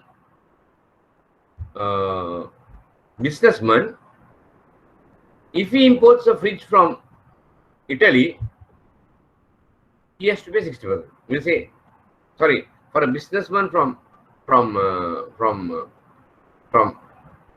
India, okay, if he imports a fridge from any country, he has to pay 60%. Right? But if he imports a fridge manufactured by Sri Lanka, he pays only 30%. So it says there are two businessmen in the market, two Indian guys are doing business. There are two shops next to each other, right? One guy is importing from Sri Lanka, one guy is importing from Italy. Now we'll say the cost of the fridge is $1,000. Okay. For the Indian guy who is importing from Italy, he has to pay 1,600. Why? 1,000 cost, 600 duty. Right? So 1,600. Now for the Indian guy who is importing from Sri Lanka, it will be $1,000 plus $300. So he imports it for 1,300. So both are having fridges in their shops. So a consumer comes, some buyer comes. He comes to the Italian guy and says, how much is the fridge? He says, it is $2,000. Right? Then the consumer says, what pay $2,000 too much, no? Shall I give you 1,500? And the Indian guy says, what nonsense you're talking, man? The fridge is $1,000, I paid duty 600, it's 1,600 is my cost. How can I give you 1,500? I can't give it, no point talking about it. So he goes to the next man's shop. Next man is who's the man? He's a man who has bought a fridge from Sri Lanka, imported Sri Lanka. He goes and asks him how much the fridge is. He said, my fridge is 1,800. Right? Then the same thing he says, no, I have in my pocket only 1,500, no. Will you give the fridge for 1,500? I said, no, my dear, how can you give 1,500? I'm losing no idea. No, see if you can calculate and see your cost. Then he'll do the costing. Fridge is 1,000, duty 300, cost of the fridge is 1,300. So the Indian guy imported Sri Lanka say, okay, early morning, you're coming, I can't say no to you. And he pays using the fridge for 1,500. He makes a profit of 200. Whereas the shop guy, next neighbor guy, his fridge was costing 1,600, he couldn't sell the fridge. So you see how business is promoted. Similarly, I'm talking about the food factory in Sri Lanka also. Similar thing happens here. The guy who imports from India, the Sri Lankan guy who imports from Indian manufacturing food factory pays 40%, whereas from any other country, any other business from Sri Lanka imports from any other country, he'll have to pay 80%. So you see what happens? Then people tend to, the two countries, Indians will like to buy more Sri Lankan and Sri Lanka to buy more Indian, import Indian, right? So you're promoting trade between the two. right? That is the idea. You can see here. Establishment of free trade area through complete or phased elimination of tariffs. Understand? That means now today we started, they agreed, okay, it is going to be 50% discount. But over a period, ideal free trade means you should turn to the word free trade. That name should be there. If you are really going to do free trade agreement, the ideal agreement will be where goods from Sri Lanka to India will be free of duty, and goods from India to Sri Lanka also will be free duty. So there will be no duty for each country. If anybody from India imports to Sri Lanka any item, okay, what item? No duty. If any Sri Lankan imports from India, no duty. Therefore, these two countries will have more of their goods being sold within each other. That is what is called free trade agreement. I told the first one, right? First, ultimate complete eradication of tariff, but it will be phased out. But there are some things, right? FTA does not remove goods or goods at once. I told not at once, it goes on phased out elimination. Then negative list. There are some items that India might say, item, product A. No, man, I can't give any concession, we charge 100% because if I allow concession, then my local industry, they manufacture something, same thing, and therefore my local industry will get affected. Right? Therefore, I cannot allow you to have this. Understand? So they have a list. Then Sri Lanka will say, oh, item B. No, sorry, man. Item B, we are manufacturing. So if I allow this free trade, what will happen is, then our local industry is affected. So they will draw up a list between themselves. Okay, Sri Lanka, I am willing to do trade. India is willing to trade. I am willing to give concession. Over a period, we'll make it zero. But these items we can't. And then called negative list. Similarly, Sri Lanka will give India also a negative list. Okay. Then the other thing is the rules of origin. Right? Now, what is the idea? What is the idea of this free trade agreement? So that manufacturers, producers, right, of each country benefits. Say the Indian guy who originates, who manufactures the item and sends to Sri Lanka only should benefit because Sri Lanka is given duty free. Similarly, right, the Sri Lankan guy, India guy should import only goods manufactured in Sri Lanka. Right? That is the idea of the free trade agreement. It should be from the manufacturing should be done within their countries. There can be somebody doing like this. Say he's trying to bring an air conditioner. Okay. Now India's tariff for air conditioner is 80%. Tariff means duty, yeah, duty, right? Is 80%. Anybody importing a AC from Sri Lanka will be 60%. Okay. Or we'll make it more clarity. Say anybody importing an AC from overseas, any AC coming to India is 100%. Anybody importing an AC from Sri Lanka will be 60%. Right. Now, in Sri Lanka the rule is anybody importing an AC into Sri Lanka will be subject to 40% duty. Any AC coming Sri Lanka tariff says AC's tariff in Sri Lanka is 40%. Okay. So what he does is, now see, if the AC, now the AC imported by Indian from any country 100%. Anybody importing from Sri Lanka, this AC, we say we come to the ultimate free trade agreement, right? And no duty.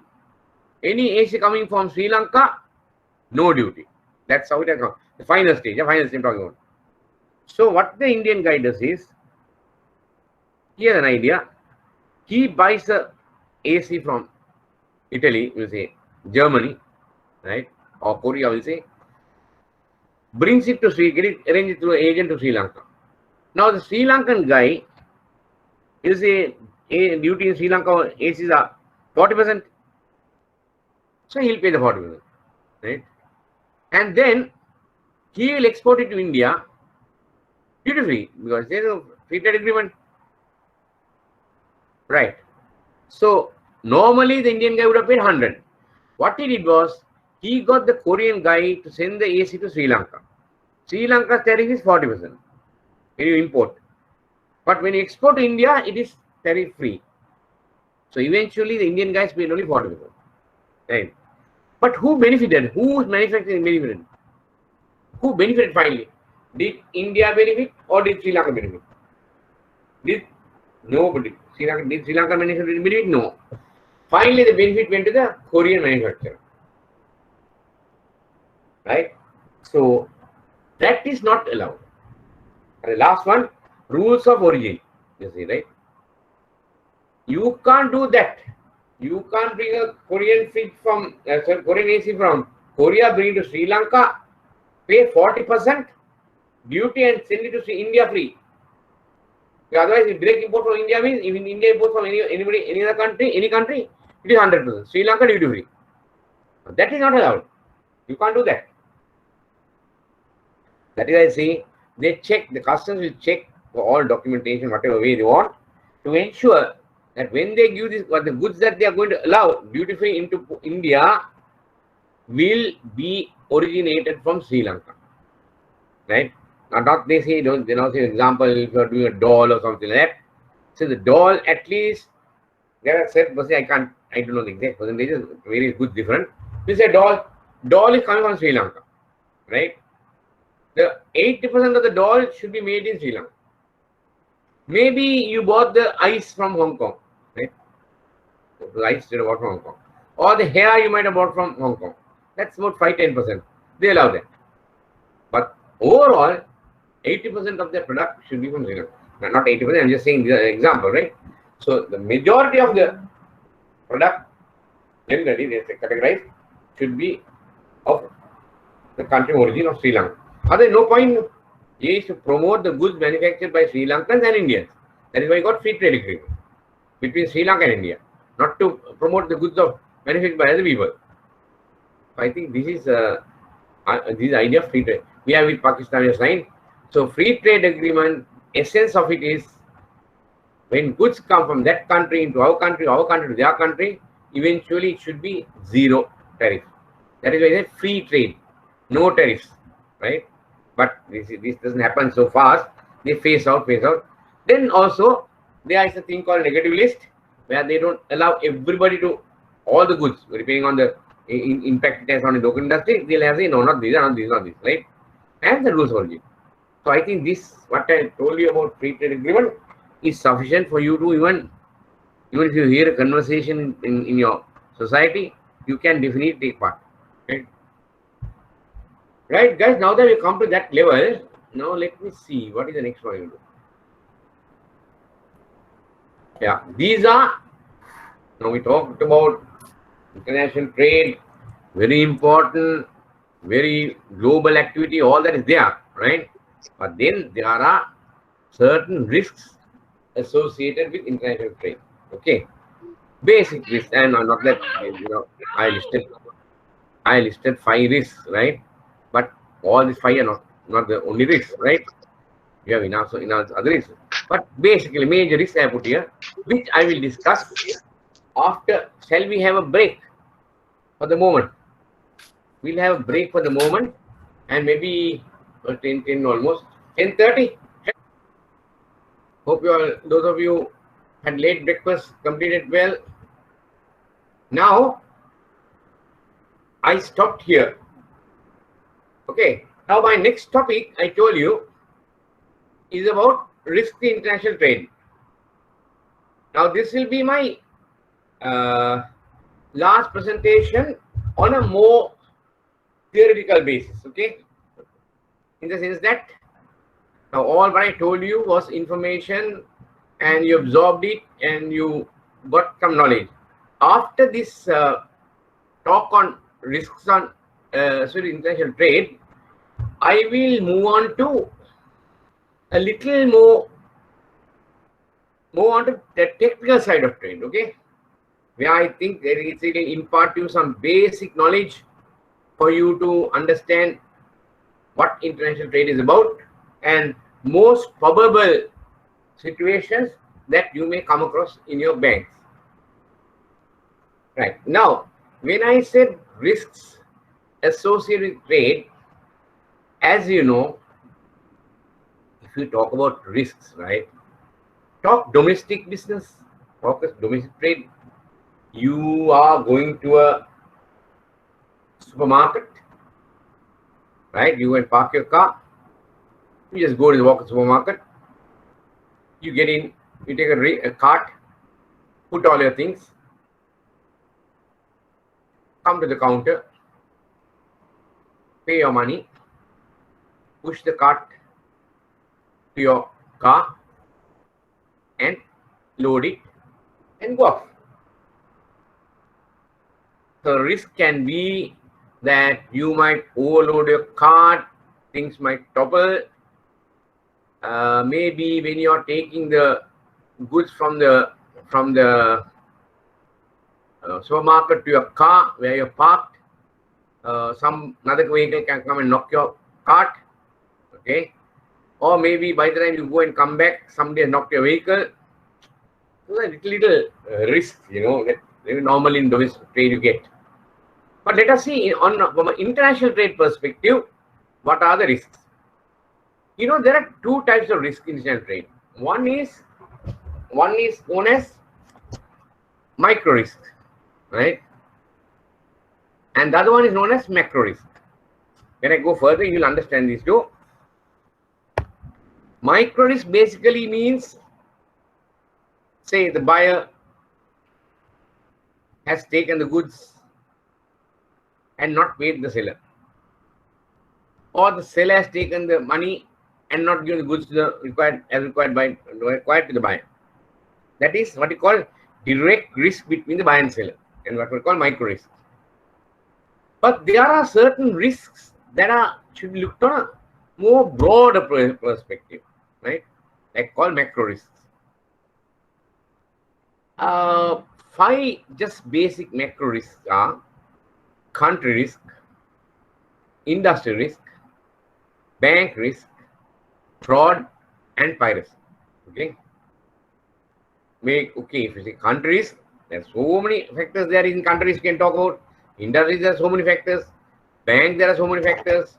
Fraud, there are so many factors. And piracy, there are so many factors. But no, I'm going to curtail myself to a few.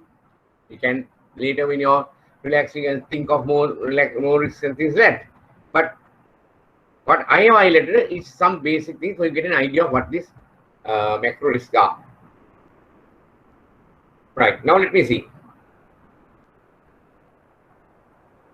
When you talk about country risk, okay, when you talk about country risk, it may be related to political and economic stability, exchange control, import-export regulations, storage facility in ports. Storage facility in ports, right? Now, this is actually, these are not the only risks in country risk. And you can, those who have broader perspective or broader knowledge, broader subject, you have more risks again, but just consider at least this risk on the countryside. Now, when you are doing a business, either you are an importer or you are an exporter, right? If you are an importer, say you are trying to import some goods from another country, you are planning out a import strategy, you want to distribute your goods around the country, so you invest in a local investment. What will you do? You might take bank borrowings to put up a warehouse, right? Then you might want to buy some vehicles for distribution, right? Then you might want to set up some centers and rent out some premises in various areas, right? You may recruit staff. You may do some internal structural changes.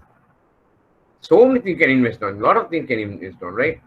Your warehouse, your property, you might invest. All that will invest hoping to do import business for the next years, for next 10 years from this guy, so that you see all the investments, you calculate and see, okay, if I invest all this and if I start importing, say $1 million worth of goods every year,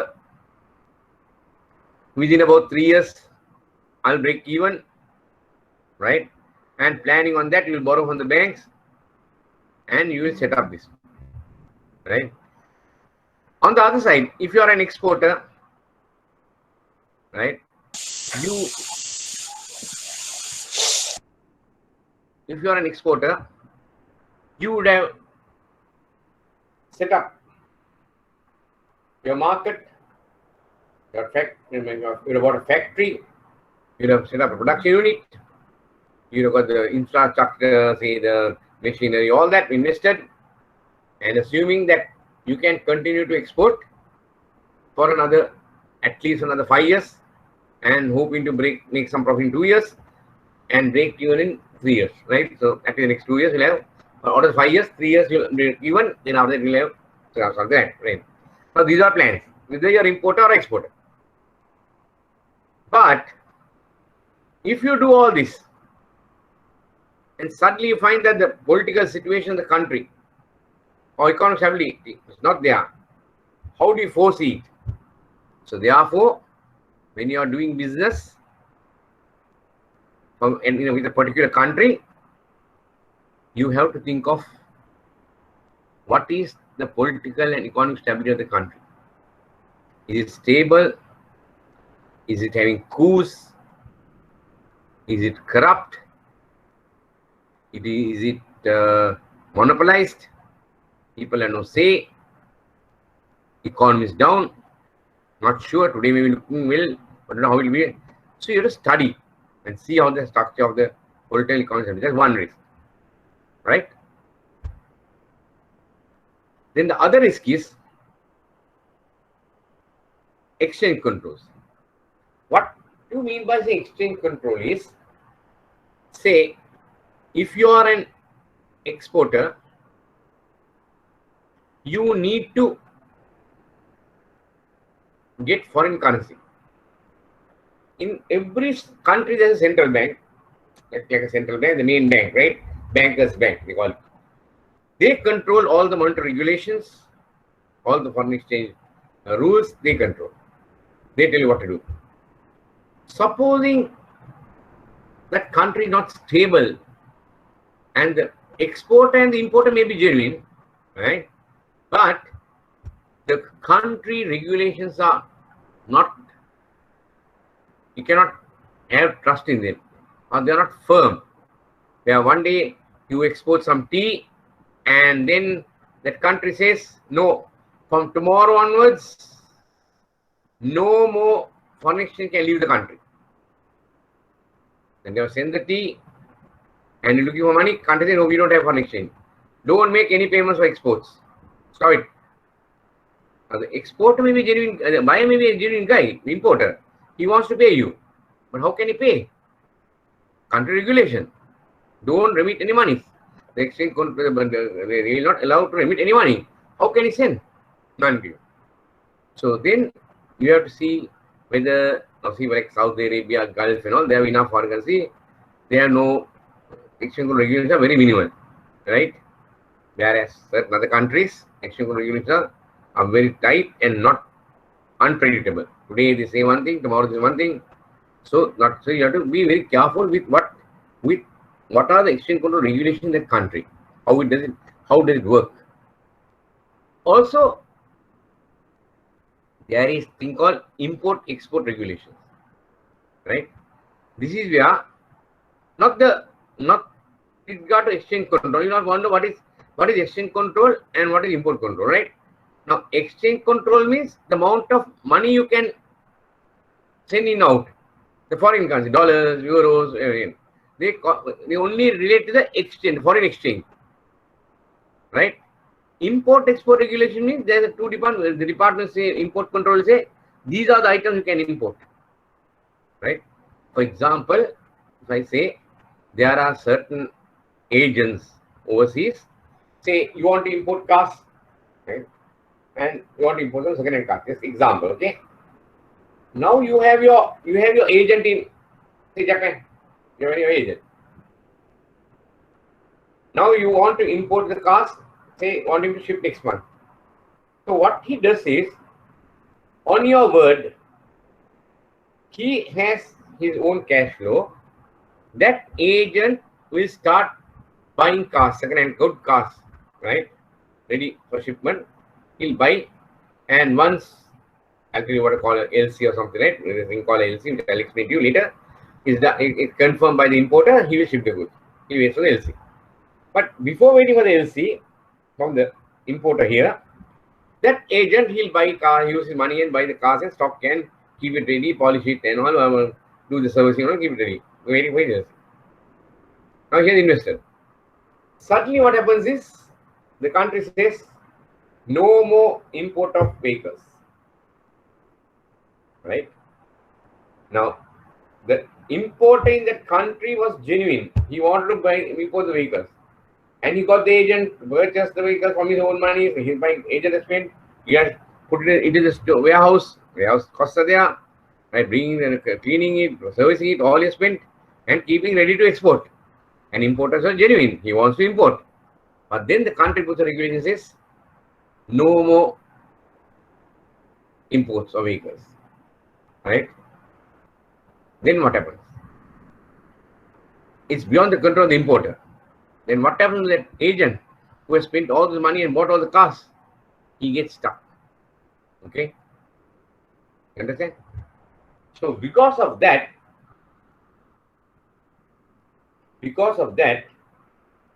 what happens is he loses. So therefore, a country's import controls also has to be looked into. How will the trend be? Just do they say 1 month import, another month don't import, another 3 months they say import? If they are not very sure of this country is not very stable in these regulations. The person who wants to invest or to do business cannot judge. He invests and suddenly it breaks up. Same thing with exporters, right? Exporters say, our exporter gets order for seafood, let's say prawns, right? Which has to go within a week or so. He collects all this stuff to put it cold room. He buys all the prawns from all over the place, all over the country. He has collecting centers, bring the prawns, and now he's giving ship it. The day he's trying to ship it, right? Say he's trying to ship it to a country A. That country says, from today onwards, no seafood should be imported. Right? Then what happens to the exporter in this country who was trying to export? Not that the importer there does not buy, he likes to buy. But what can he do? The regulations have been imposed saying that no more seafood imports. He's unable to do anything. Regulation in his country counts. So therefore, when you are looking at this, you have to see how are the import-export regulations in the country? Have they been like very vulnerable, changeable, change of government, change of thinking? Somebody thinks in the policy, some policymaker says, no, change this. They change it. Then other person, some people protest. Then say those people protest. Then if they are protesting, put it back again. Right? So is it a country like that? So you have to be a little concerned about how the import-export regulations also in the country are. Then we come to the storage facilities in the port. You know, there are certain goods which are very, very sensitive. Okay. For example, frozen goods, right? You know, when a ship takes a load of items and leaves one port A and is going to different countries, A, B, C, D, E, F, is going up to F country, right? But when it goes from A to B, it is not going to wait for the people to come and unload and things like that. It will unload whatever cargo due to that country and then proceed to sea. It will unload there. So supposing we say these are frozen foods, and if that port does not have right? Reefer containers or reefer refrigeration facilities, right? They're called reefers, right? Then what will happen to that food? It will get spoiled. So it all depends. You have to find if you're doing sensitive items like that, you must ensure that the ports have the storage facilities in the proper way. Not only storage, whether storage can be done in the correct way without affecting the goods. There are also certain items I know where slightest exposure to sunlight, that chemical is no point. You can't use it. It reacts to sunlight, right? So if you exporting that, when it unloads, do they have the capability of moving that without exposed sunlight to a storage where it doesn't get affected? There's some specialized items. So like that, when you're doing, you have to see whether storage facilities are available. Or do they just dump it on the port and just get exposed to run, exposed to the weather, sun, rain, whatever, and get damaged, right? So that is what it calls. I just told you just simply 4 things, right? Political economic stability, exchange controls, import controls, storage facilities, right? So now see, in this point, if a customer comes to you and talks, I'm going to export to that country or import from the country, you can just ask how is it doing? Have you seen how the country? What are the policies? You're not talking about the, if you're export, if an export comes to you, you're not asking who the buyer is, right? Buyer seller is micro, no. But you might ask him, did you check this? How do they do this? What is the port? Have you known about this port, right? Have you asked the shipping agent how this port, do they have storage? So you can start a conversation, You don't have to, you can, then you think, yeah, you're thinking vain, you'll have to be happy that you're looking at this point. Then I can come to the next, this is called, I'll go fast, this risks are not so much, right? So just an idea for you. Then we come to industry risk, right? Now, industry risk, it all depends, right? Now, say if you are an exporter, right, on the long term, and you are manufacturing a certain item, and then you have to you want you invested all your money for the warehouse, the machinery. You have to forecast and see whether this particular item, will there be a demand? Will they buy your goods at least until the time you break even? But that's not the idea. You're going to do business not to break even, no. You want to do it continuously every year, you want to make some money. But how does this product work? Okay, can this product, see, even your customer comes to you for facilities and tells you, this is what I'm going to export, right? Now you might ask him, how do you know there's a demand for your product? The neighboring country has all these products. Why do you think he'll continue to buy from Sri Lanka, so far away, right? If he can get it from his neighboring country. Why is he coming to you? Is this sustainable? If I give you money to put up a factory to manufacture, right? How sure are you that the demand for the product will continue? Why is there a demand for your product? What is the reason you're giving? So like that you can ask before. Maybe he'll ask you money for to set up a factory, and I got to order like this. So then you have to be very careful to see that whether this production will be sustainable until he makes sufficient money, right? Or whether he'll get stuck in the business. Suppose he is totally doing for the export market, right? So he's going to export, and suppose the demand drops, then what happens? Then you're going to be in trouble. Then comes recession in a particular industry. Now, people will buy only if they can afford. Only if their salaries, they get their salaries on time, or they get increments. If they have no cost of living, is okay for them, they'll take. During the financial crisis, right? What happened? Take the government industry, what happened? In the government industry, America is always our #1 buyer. True. But during that recession, during that financial period, what happened? Now we had, our main item was at that time, government industry was flourishing in Sri Lanka. Every town was having a clock tower, and every town was having a government factory. There were subcontractors. It was flourishing. So we were exporting to America, right? The US. And there, the clothes was a very important thing for them. So much so that in their mentality thinking, they always had a situation where For the 5 seasons, okay, they need to wear different colors, right? Like summer, autumn. I don't know the sequence of the seasons does matter. Say for example, winter, autumn, summer, spring, right? They wanted different. Say for winter, it will be purple. They said, okay, autumn we'll have red. Okay. Then for spring we'll have blue. Then for summer we'll have green.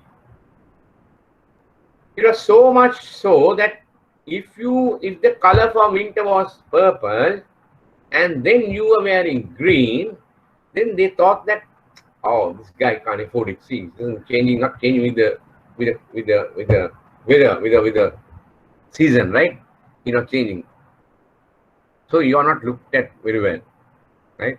So therefore, a person like America, right? Winter, summer, spring, autumn, all that they had no, right? We say 4 seasons. What they had is every season they had a color, right? They just don't wear it. It's not.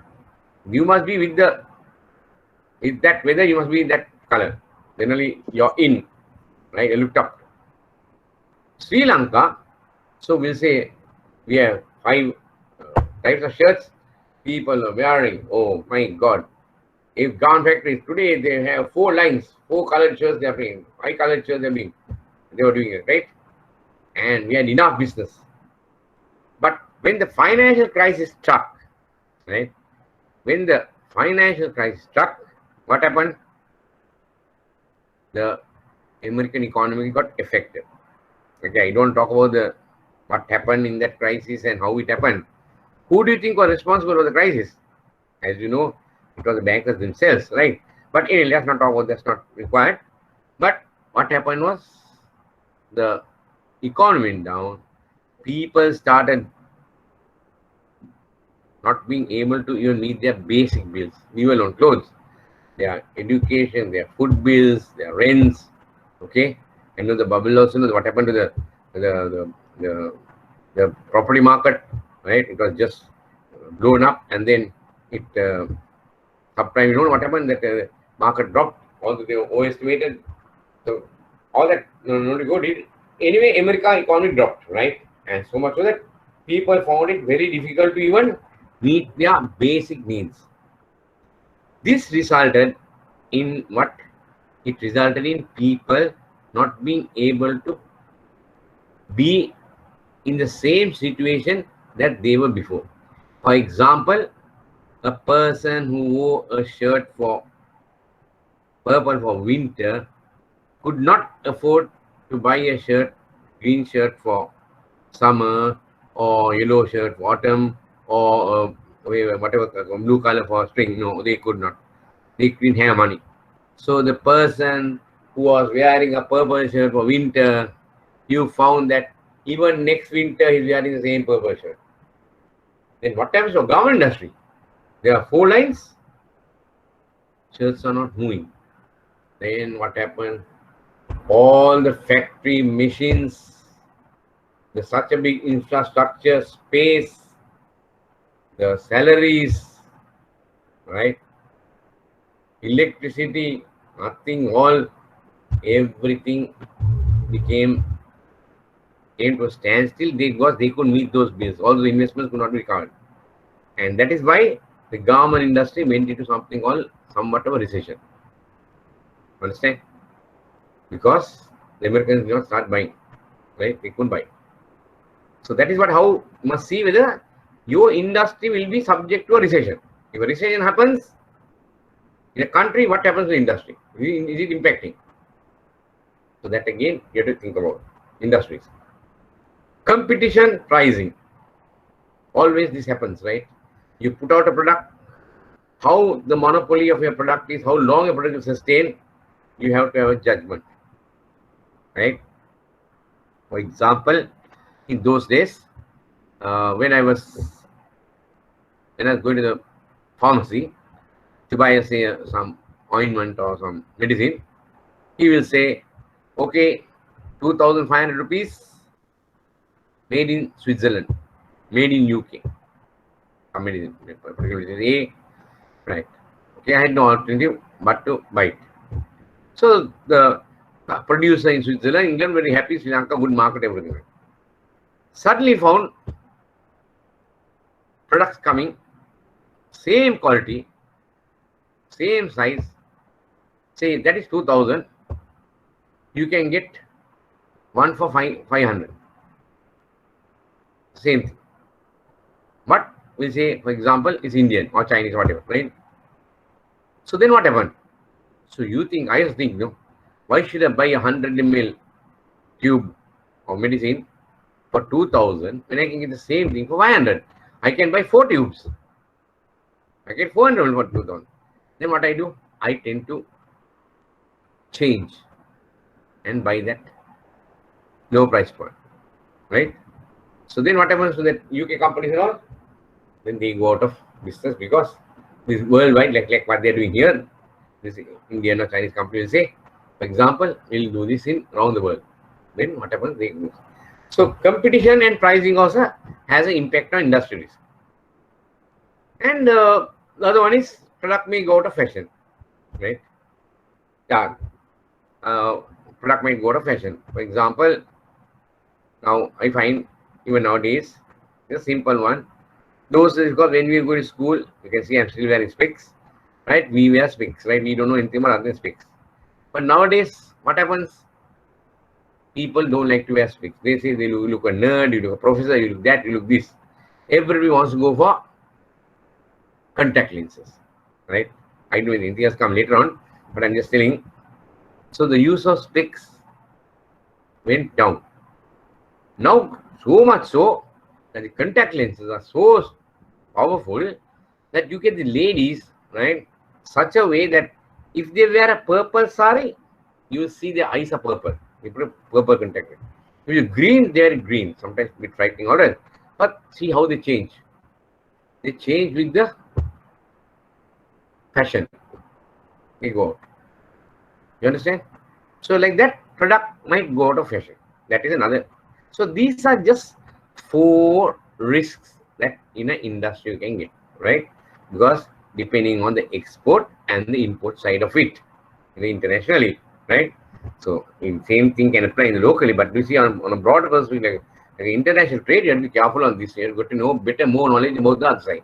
In the country, you have to know about your proper side only, know, right? You understand? So therefore, internationally, you know this. Then the other thing is piracy. Piracy is actually, some people call it piracy, piracy, whatever you can use, whichever word you can sound, you can put it, but when you go write it, you go write P-I-R-A-C-Y, no, so it doesn't matter. That is where, a ship goes in the water, and then some people come and there's a group of like rogues or bandits, they come and engulf the ship and rob all the items. Or they take not only they rob the items of the ship, there is one way of piracy. The other one is they come and take the ship and the crew, the whole ship they take it away. And then now, for example, they take it and go. And they say, okay, they have some leader, somewhere one of the leaders in remand, right? In America or somewhere, they'll say, right, if you want us to release the ship, we're holding to ransom, you will release our leader. For that purpose, they take the ship and go. So they pirate the ships. They pirate the ships and they take it and go. We normally found in areas like these Somalian areas, that's quite famous there, right? They were doing the Somali area. Then that region generally is a bit known for this piracy activity. But I think they are not really happy with our Hambantota port, because that is, I think, impacting the people. They can go to Hambantota and take another route if they want. So that's good in a way. So that is what you call piracy. Because I can remember somewhere, yeah, to avoid the piracy, the ship has a sort of a gadget, right? When they see a pirate ship coming towards them, they can press the button and the whole ship gets engulfed with high voltage structure. Right? You can't touch it. Very high voltage. That it protects them. But in that, what I read later on that, what I read on that was that even that the pirates know how to handle that, how to diffuse that. So that's one of the things in piracy. So that I told you now, country risk, industry risk, and piracy. I told you, right? Now we go to the next two. Bank. This is very important, right? Whatever international trade is done, right? Whether it is going to be sending money or sending documents or whatever, it is always banks are getting involved in this. So it is very important that you ensure that your customer, the exporter, importer, whoever it is, right, deals with a reputed bank. What I say about reputed bank, give me 1 minute, please.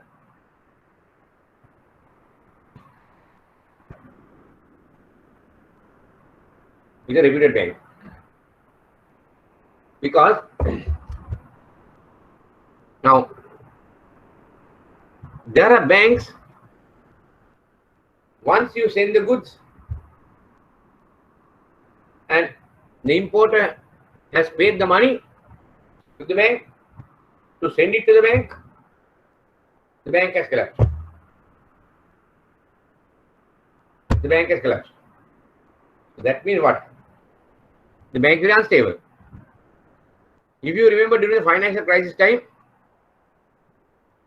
we saw so many banks collapsing, you know. There were so many banks collapsing. Early morning, get out and put the TV, supposed to be very reputed bank, that's collapsed. So, therefore, you need to study, have a good study about what the bank is.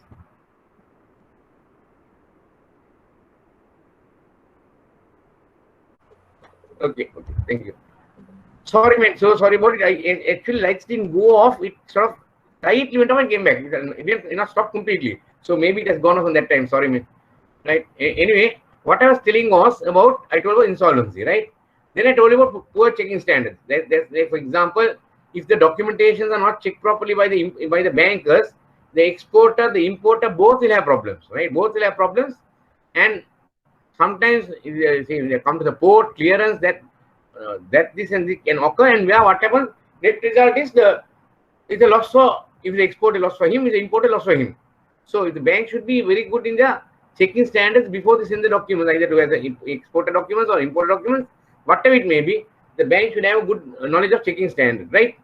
Then delay in effective payments. What I meant by saying delay in effective payments is, you know, say if we have an exporter, our exporter gets a confirmation from the importer that he has made the payment.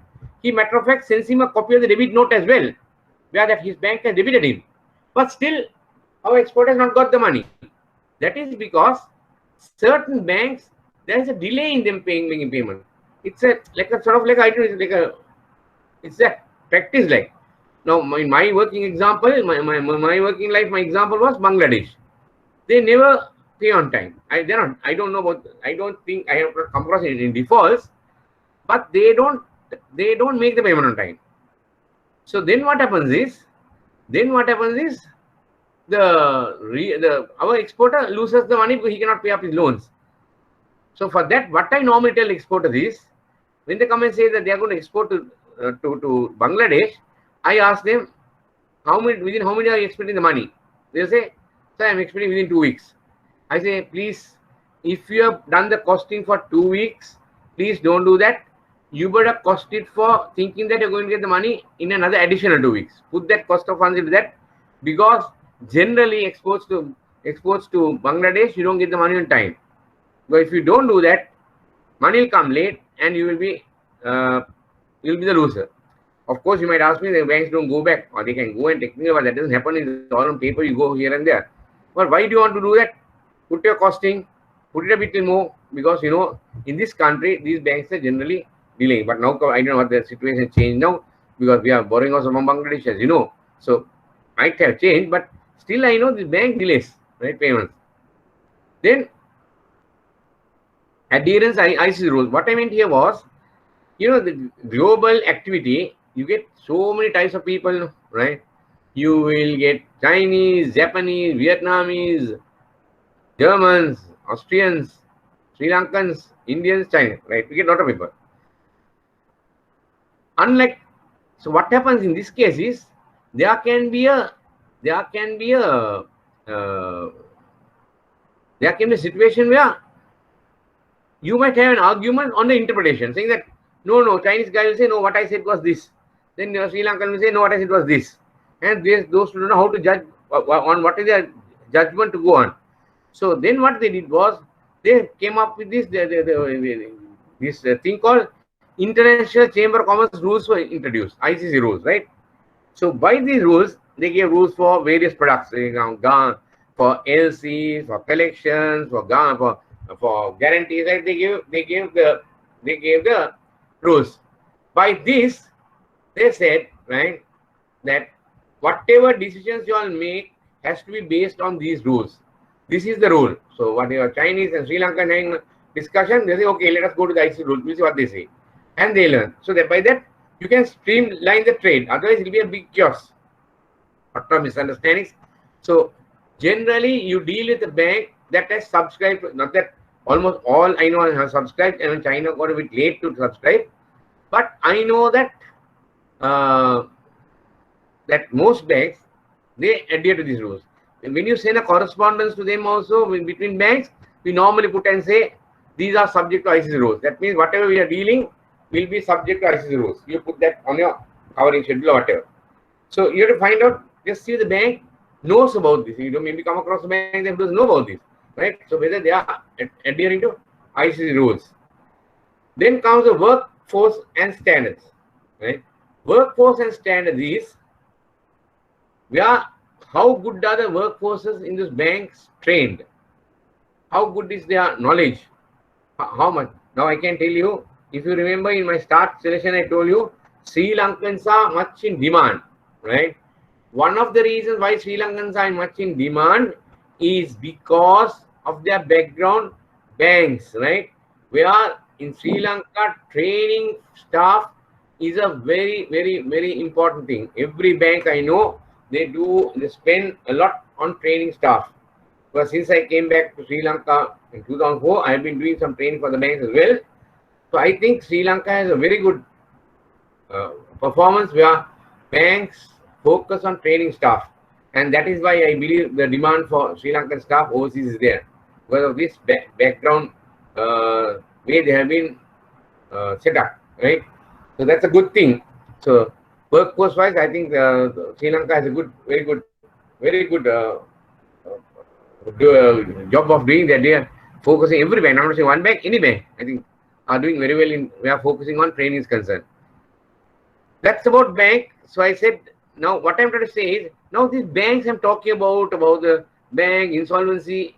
Now, for example, now you wonder, I'm in a branch now. How do I know this? Remember, in your bank, there is a particular department. Their job is totally based on building up relationships with other banks in other countries. Say your customer A wants to deal with a bank in Japan. If your bank doesn't have a relationship with that bank may not say, no, sorry, I don't have a relationship, I don't know about you, right? So if you want to facilitate the customer to do the business, what do you need? You need your bank to have a relationship with that bank in Japan, right? Okay. Similarly, in other countries. So this particular department is focused based mainly to build up relationships to facilitate international trade transactions bought by customers by like by y'all to your branches to facilitate them to do the trade business. But no point a customer coming asking you and you say that bank in China, no, we don't have connection. There's no point, right? So therefore, to build up relationship to facilitate trade, that department is in charge. That is known as some banks call it the financial institution department. Some banks call it correspondent banking department, right? Whichever we know the same job. Their job is to always build up relationships with other banks so that when a customer needs to do internal trade, we have to communicate with banks. All transactions go through banks, the remittance or documents or whatever goes through banks. Banks are involved in international trade, right? So therefore, you need to have a relationship with banks. And also, that department is also responsible to give an update about banks, right? Now, internationally, there's a thing called the Bank's Almanac, which you subscribe to online, right, on the internet, and you pay a fee, and you have all the access about all the top banks, all the banks. In each bank, you'll have about most banks are in that list. Any bank you put, it will basically say what is the country rating, what is the Fitch rating, what is the bank rating, who are the directors, how many branches, right? Then they might give a brief for their P&L, their balance sheet. So get some information how many branches there in the country. They have all that, and also you communicate with them, and the FI department is responsible for that. So when a customer comes to you to ask you about a bank for a transaction, I suggest that now it's very easy. You just go to internet, get some information, give to him. No, the internet information is not authentic. You don't know from where the information is given. So best is for you, let the department doing the job do their job. You refer to the bank, give the details, and tell the FI department, my customer is going to deal with this bank. Can you please let me know whether this bank is good, right? So maybe he'll say, I'm going to deal with $10 million for a year, right? So that the FI department also does. The strength of the bank, the net worth of the bank, holding of the bank, who are the directors, they'll tell you, oh, this bank is a good bank, what rating it has, and how much. They'll say, is that bank good to work for your customer to deal with for $10 million or whatever, they will tell. Understand? So that's a FI department. I think you all should not get involved in that part of the job. Allow that department to give you, but refer to them and get their okay. So that's about what banks are going on. What I tell about banks and workforce standards. Because I told you about the. I have finished up to there. So now comes the fraud. No, banks, for example, whatever job the bank does, right? International trade, whatever service they provide, they only provide documentary service. Okay, they don't know. So, example, a tea exporter is going to ship some tea, say, 100 tons of 10 or 20 tons of tea to somebody. You for the bank will not go to the ship and see whether he shipped the. You stand by and see him shipping the goods to the ship, right? Loading the goods to the ship. You don't watch, right? Bank won't go and physically involve themselves. Banks, whatever they do, will be only on documents. So the documentary frauds, this can take place. This takes place actually, right? How forge LC, actually what else later, where your importer can get caught up in this frauds, documentary frauds. How they give duplicate documents, and it's not what they say. They say they are shipped to petrol, but they would have put water in it, right? So therefore they get there. Then insurance fraud is where they don't cover the insurance. They sometimes what they do, for example, insurance fraud, what they do is they say, example, a person has put in sugar, has loaded salt, okay, and now he covers insurance from point A to Colombo. We say from point A to Colombo is covered. Now, when the ship comes in the middle, they somehow sink the ship, right? And all the salt dissolved, and nobody can find out whether there was sugar in that or not. Actually, there was only salt. So then they want you to claim from the insurance for insurance fraud, just to get the money from the insurance. So you get frauds like that happening in the sea. This is one example I'm giving, right? Then cargo theft, like I told you, that piracy. It's not only piracy. No, piracy. I told you, another bandits come and rob it. But here, what happens is even the own exporter, right? Exporter himself what he can do, he will allow the ship to move, and then halfway through he puts his people and he'll rob the cargo. Apart from the piracy, even the exporter himself can do that. He will get all documents done, so the captain, the ship, every document is okay. But after the ship comes halfway, he will arrange such a way that they'll stop the ship and rob the cargo and maybe put some inferior cargo, whatever, some rubbish they load into it, right? That happens. That is also there. Then scuttling. Scuttling, of course, is also same, something like in a ship only. For not to identify what they loaded on the ship, what they do is they go to the ship and make holes in the ship. They stop the ship and make holes. Once they make holes, what happens? Obviously, the ship will sink, right? That's the end of the cargo. So the importer will not know what was there in the cargo.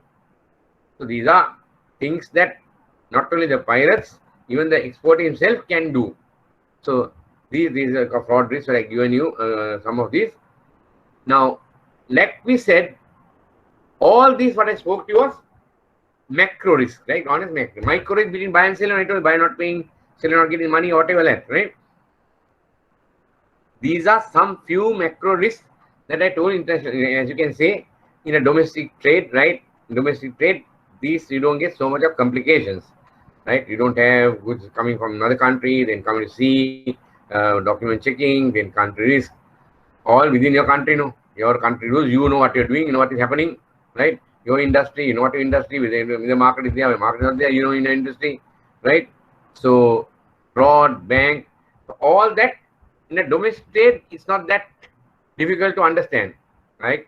No piracy, you get piracy in the land, you get sometimes, but not like what the piracy I'm saying, okay? So, these are some basic macro risks in international trade, right?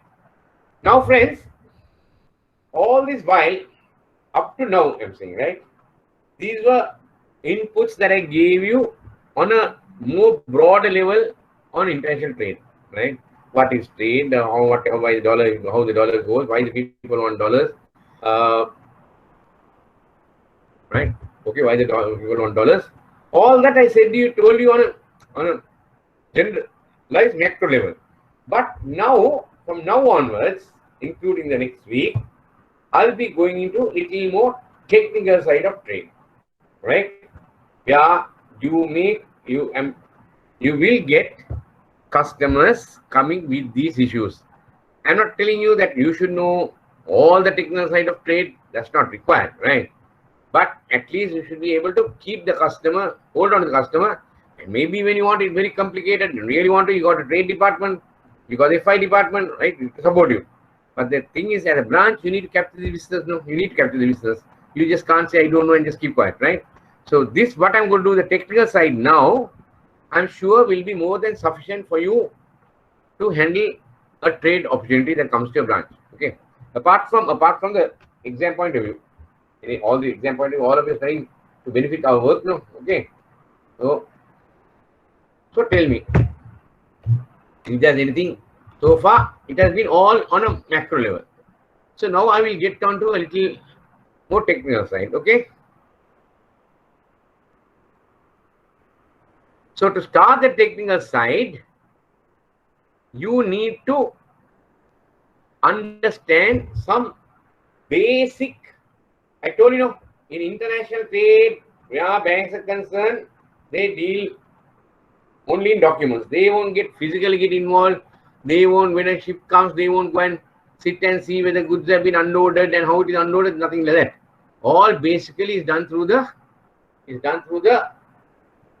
documentation evidence only, right? So let me tell you something about some base. You can have so many documents used in international trade. I'll give you some basics about some of the documents used in international trade. Okay. So let me start.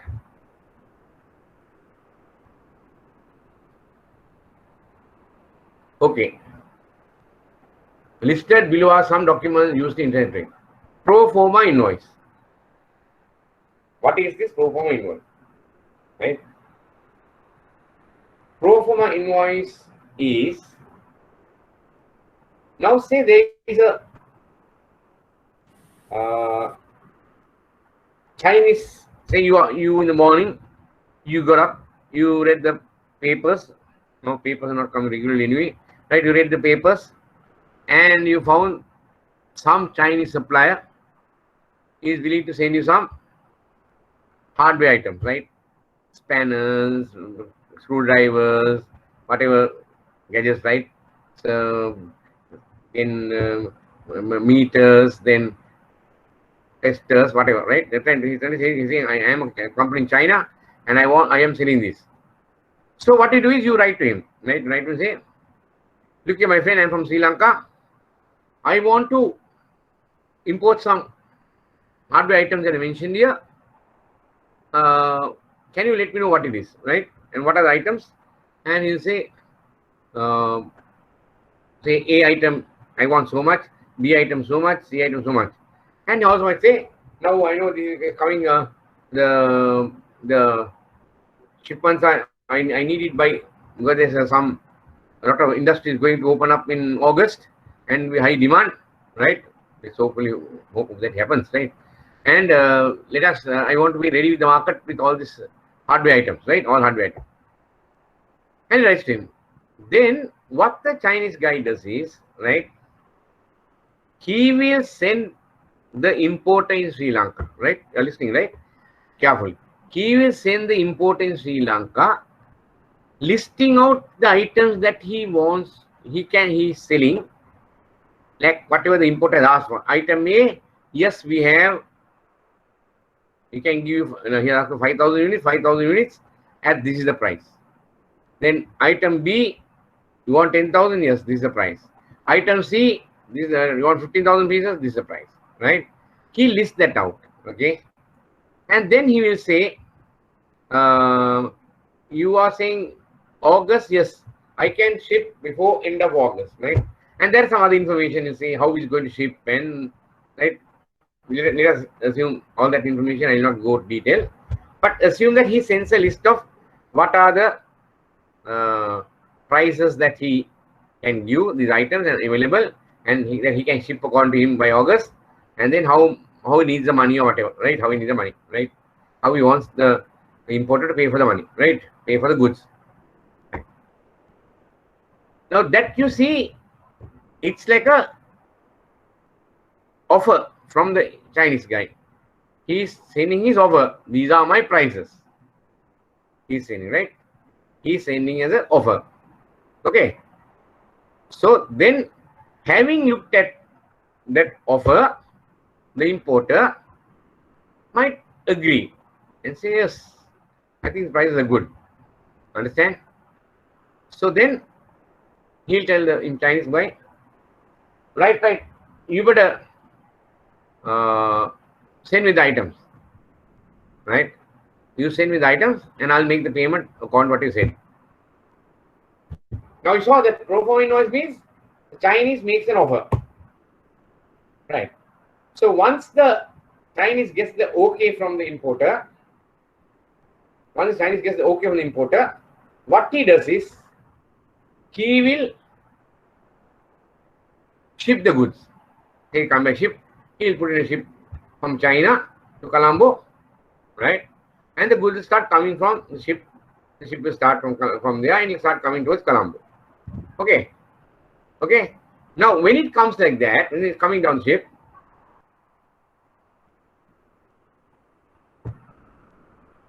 it comes to that. Then what happens?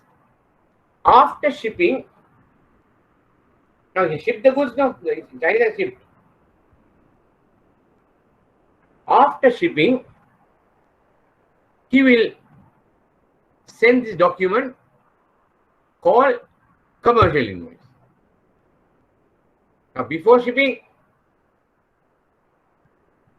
he sent it the offer, and that is the pro forma invoice, right? After that, what he does, he sends the, after shipping, he sends the commercial invoice.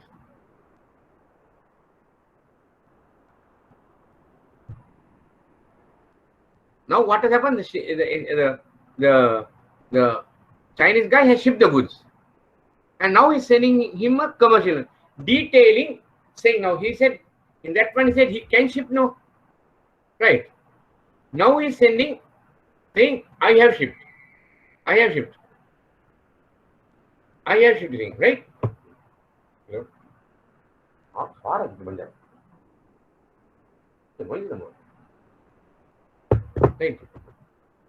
Sorry, man. Right?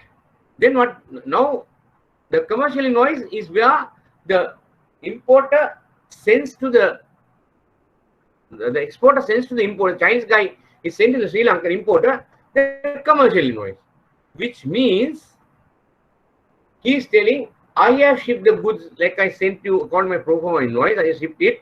Now in that commercial invoice will say, now please pay me the money. This is how you have to remit the money. This is how you have to send the money. Right? It will give you. Now you see the difference. What is pro forma invoice and commercial invoice? Pro forma invoice is when he send the offer to the importer. Okay? When he send the offer to the importer, he sent a pro forma. This is the offer before shipping. Remember, before shipping, sending the offer, that is what we call pro forma invoice. Now, commercial invoice is sending to the importer after he does the shipment. Like a bill. Basically, commercial invoice is like the bill. Saying, okay, I shipped you so much, so much, so much. Now please pay me. Send money to my account in such a bank. Right. For you to remember better, I'll give an example. Say you go to a hotel, right? Restaurant. You sit. What does he come and give you first? He gives you the menu card. Okay. And that it will say in detail, no? Cutlets, patties, rolls, what rate, right? Now that is like the pro forma. Before you eat, before you start eating, right? That is before shipping, pro forma. What is the rates of these items that he can give, at what pricing? I can give cutlet at this rate, roll at this rate. Then. Now, once you finish eating, right, he will bring you the bill, saying 5 patties, 5 cutlets, 5 blah blah. So you're finished eating, right? You ate. So you have to pay for that. That's the bill. Same like that only this is also. Pro forma invoice is the menu card, like the Chinese guy sending to him. And commercial invoice is after he ships the goods to the importer, he sends the commercial invoice telling him what amount he has to pay and how he has to pay it. Right? That is what I call. A lot of students I know are pretty confused. What is the difference between a pro forma invoice and a commercial invoice? So I think I have clarified those two, right? This is pro forma before shipment, commercial invoice after shipment. This is like pro forma like the menu before eating, commercial invoice like the bill after eating, right? In restaurant. Correct, that's okay. Now this one I tell you. Now we come to a more important document, the bill of lading. Okay. The bill of lading is, now just imagine this Chinese guy, he manufactures goods, the Chinese export, I mean, right? Oh, sorry. He manufactures goods. He manufactures goods and then he goes and ships it, puts it on the ship, right? Once he puts the goods on the ship, say, now this is not exactly how it happens. Just assume to explain this, I'm telling you simple, but technically, practically, these are not how it happens. So this guy goes, he takes his truck up to the ship and tells, there's somebody in the ship, no, who in charge, the driver, right? You see, the main man, okay? He's the who steers the ship. He is the captain of the ship, okay? Now, captain is waiting in the port. He says, China, Colombo, Colombo, Colombo. He's waiting for people to come bring this. Now, this man came. I want to send this to Colombo. Okay, right. What do you have? Okay, I got, say, whatever hardware, 1 container of hardware, right? Right. So, what the captain will do is, he will take the container, load it onto the ship, right? And then give this Chinese exporter a document, right? To say that, yes, I have accepted this goods to be delivered to, right? Say, Pereira Company in Sri Lanka. And he'll give that receipt to the exporter China. Now that receipt will say that he has taken all the goods, right? And also, don't get confused, but just for knowledge sake, now he has to carry the goods now from China to Colombo, right? So he said, here put it in the ship and carry the goods along the sea into Colombo, right? That is what we call carrying that goods from China to Colombo, that journey, bringing the goods in the ship. That is known as carriage. To carry, carriage, I will carry.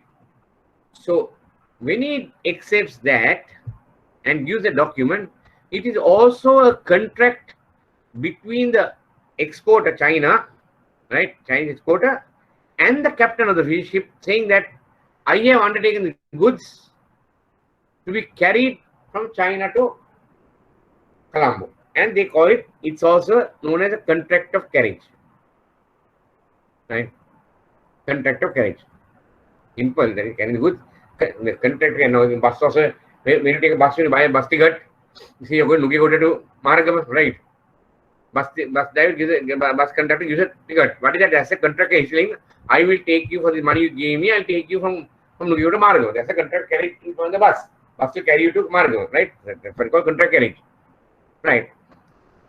There's another part of this document. One is it receipt that I got the goods. Second is contract of carriage. Third one,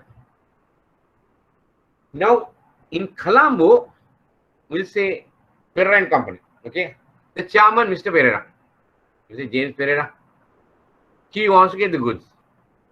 Now, the exporter will say, Mr. Pereira, I have shipped the goods on the 1st of, say, June, and it is supposed to arrive in Sri Lanka, say 14th of June. Right? Say 14th of June. Okay. So, now on the 14th of June, Mr. Pereira will be going standing in the port. I told you this only for example, right? Not practically what happens. So he stands at the port on the 14th morning, reading the newspaper and waiting for the ship to come. Then he sees China Colombo ship is coming. Right?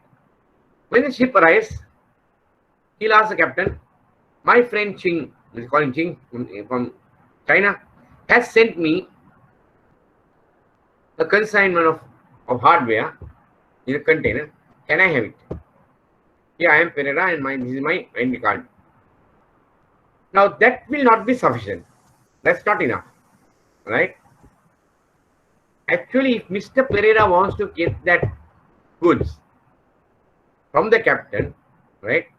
The captain will not release the goods to him until Mr. Pereira shows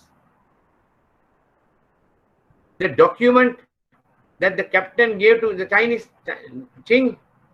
That document, Ching should have sent it to Mr. Pereira. Right? And Mr. Pereira must have it in his hand. And then only he'll say, he said, no, I'll deliver to Mr. Pereira and all that. That document that the captain gave Ching, Ching has to send it to Mr. Pereira. Right? Of Pereira and Company. And if only if Mr. Pereira has that document, will the captain of the ship give the goods. So basically, the document that he has sent is giving him the right to the goods. The document that the captain gave the Chinese exporter and exporter sent it to Pereira. Pereira, by having that document in his hand, he is having the rights to the goods to be released to him. Right? So that is what you call that document also a document of title. That gives you title to the goods. So that was a document title, right? Now, it's a document title. So therefore, this document is known as bills of lading. It can be in one original, two originals, that's I think not required now, just assume bill of lading, right? It's a bill of lading, right? So now the bill of lading is one captain is a receipt from the captain that he has taken the goods. Another one, it's a receipt from the captain that he is the contract is making with the exporter to carry the goods to Colombo. Third one, it acts as a title document for Mr. Pereira to get the take the goods from the captain. So if he has to, what the Chinese guy does is, he sends the document, the BL to Mr. Pereira. Mr. Pereira goes and gives the captain, and captain will give the goods to him. So that is known as bill of lading, right? That's an important document. I hope you all understood that. It's a, it says no, used by contract of carriage, receipt of cargo, and title of document, right? Here, it must be presented for taking as a destination, right? Then, of course, this course is nothing much to know. Certificate of origin. Basically, what is saying that certain countries don't allow certain goods from certain countries to enter their country, right? Say boycott countries, all they will not allow, right? Say from Iran, they will not allow.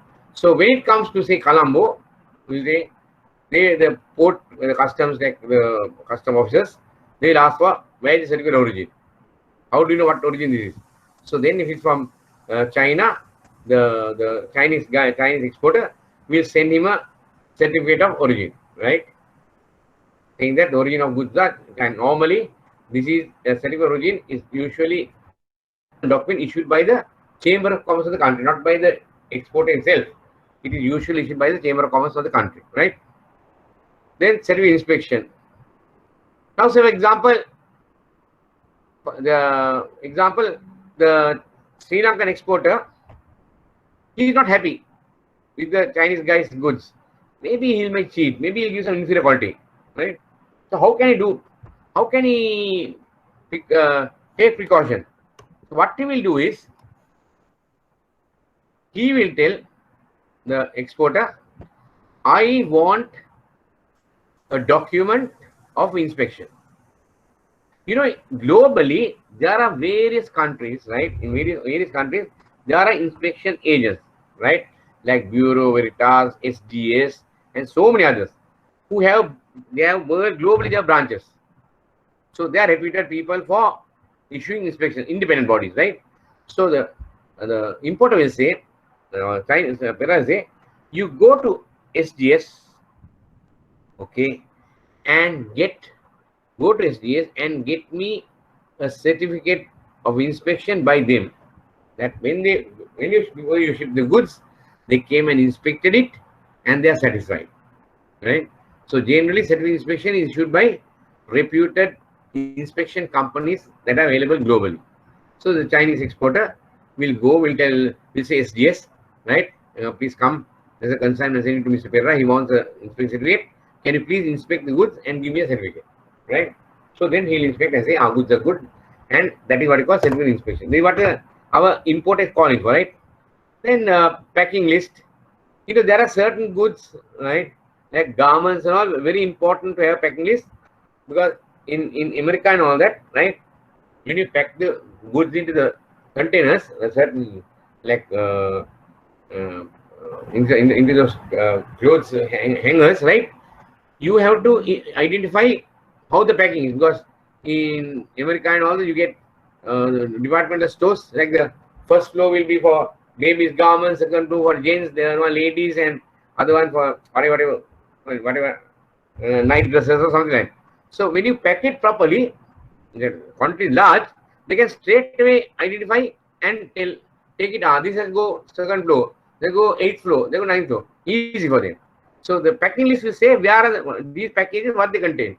So they can easily shift it. So that for that, they normally call for a packing list, right? Then weight list is to say, now say you have got a tea or something, how many cartons of 1 kilo ones, and which carton has 1 kilo ones, which one has 2 kilos. So you can't see, no, the cartons are put, you can't know. So if you have the weight list, you say this is the weight, this is how much is the weight, what are the weights on this? This one has 1 kilo, this one has 2 kilos, this has 3 kilos. It will go weight list of all the weighting, right? So now these documents are not that easy, difficult to understand. The most important documents are like I told you, you should know what is pro forma invoice, difference between pro forma invoice and commercial invoice, the bill of lading, right, and most probably certificate of origin. This document depends on how the importer feels. If you have doubt with the exporter, he might ask for it. These are depending on the need of the business, right? But the certificate of origin, then bill of lading, commercial invoice, I think these are quite required documents, right? Right, friends. Now I have spoken to you about some brief of what are the documents used in international trade, right? Now I am going to a section where I told technical. Everything is okay, right? Buyer, seller, importer, exporter. Now, unlike domestic trade, right? You can't know. You go to Cargill's, you go to supermarket, you go to Love Gas, you go to Glowmark, you just push the cart, you come to the counter, you give the money, right? You have the goods in hand, you have the goods. If you don't pay the money, the cashier won't allow it to go through. Cashier gets his money, that is, Glowmark gets their money, and you get the goods, right? So that transaction is straightforward. But in international trade, there is a bit difficult, person say, if there's a person in India who wants to export a sari to Sri Lanka, Indian sari, right? You can't simultaneously get the transaction done. At that time that the Sri Lankan is receiving the sari, he can't pay the Indian. How much closer he might go to? You might go to Point Pedro top, and that's when I come Ramesh right down India. Still there's a gap, right? Somebody has to, either the Indian guy has to give the sari first to him, to our man, and then our man has to give the money to him, or our man has to give the money to him and then get the sari. Both doesn't happen simultaneously, right? As I told you, micro risk, we buy and sell, right? Now micro risk in the supermarket is not there, no. You won't get to go beyond that gate if you don't pay, right? Understand? So therefore it's, and you won't just pay the cash for an empty cart, no. You'll want the goods. So that doesn't happen here. But in this place, it happens, right? In the international trade, where there is a gap between the two. So now there are 4 methods I'm going to tell you how how international trade transactions take place. How do they take place? Okay? Right. Give me time.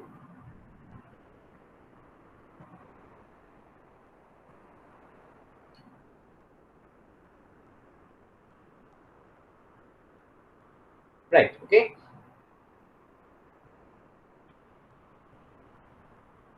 Now it's more or less technical, okay?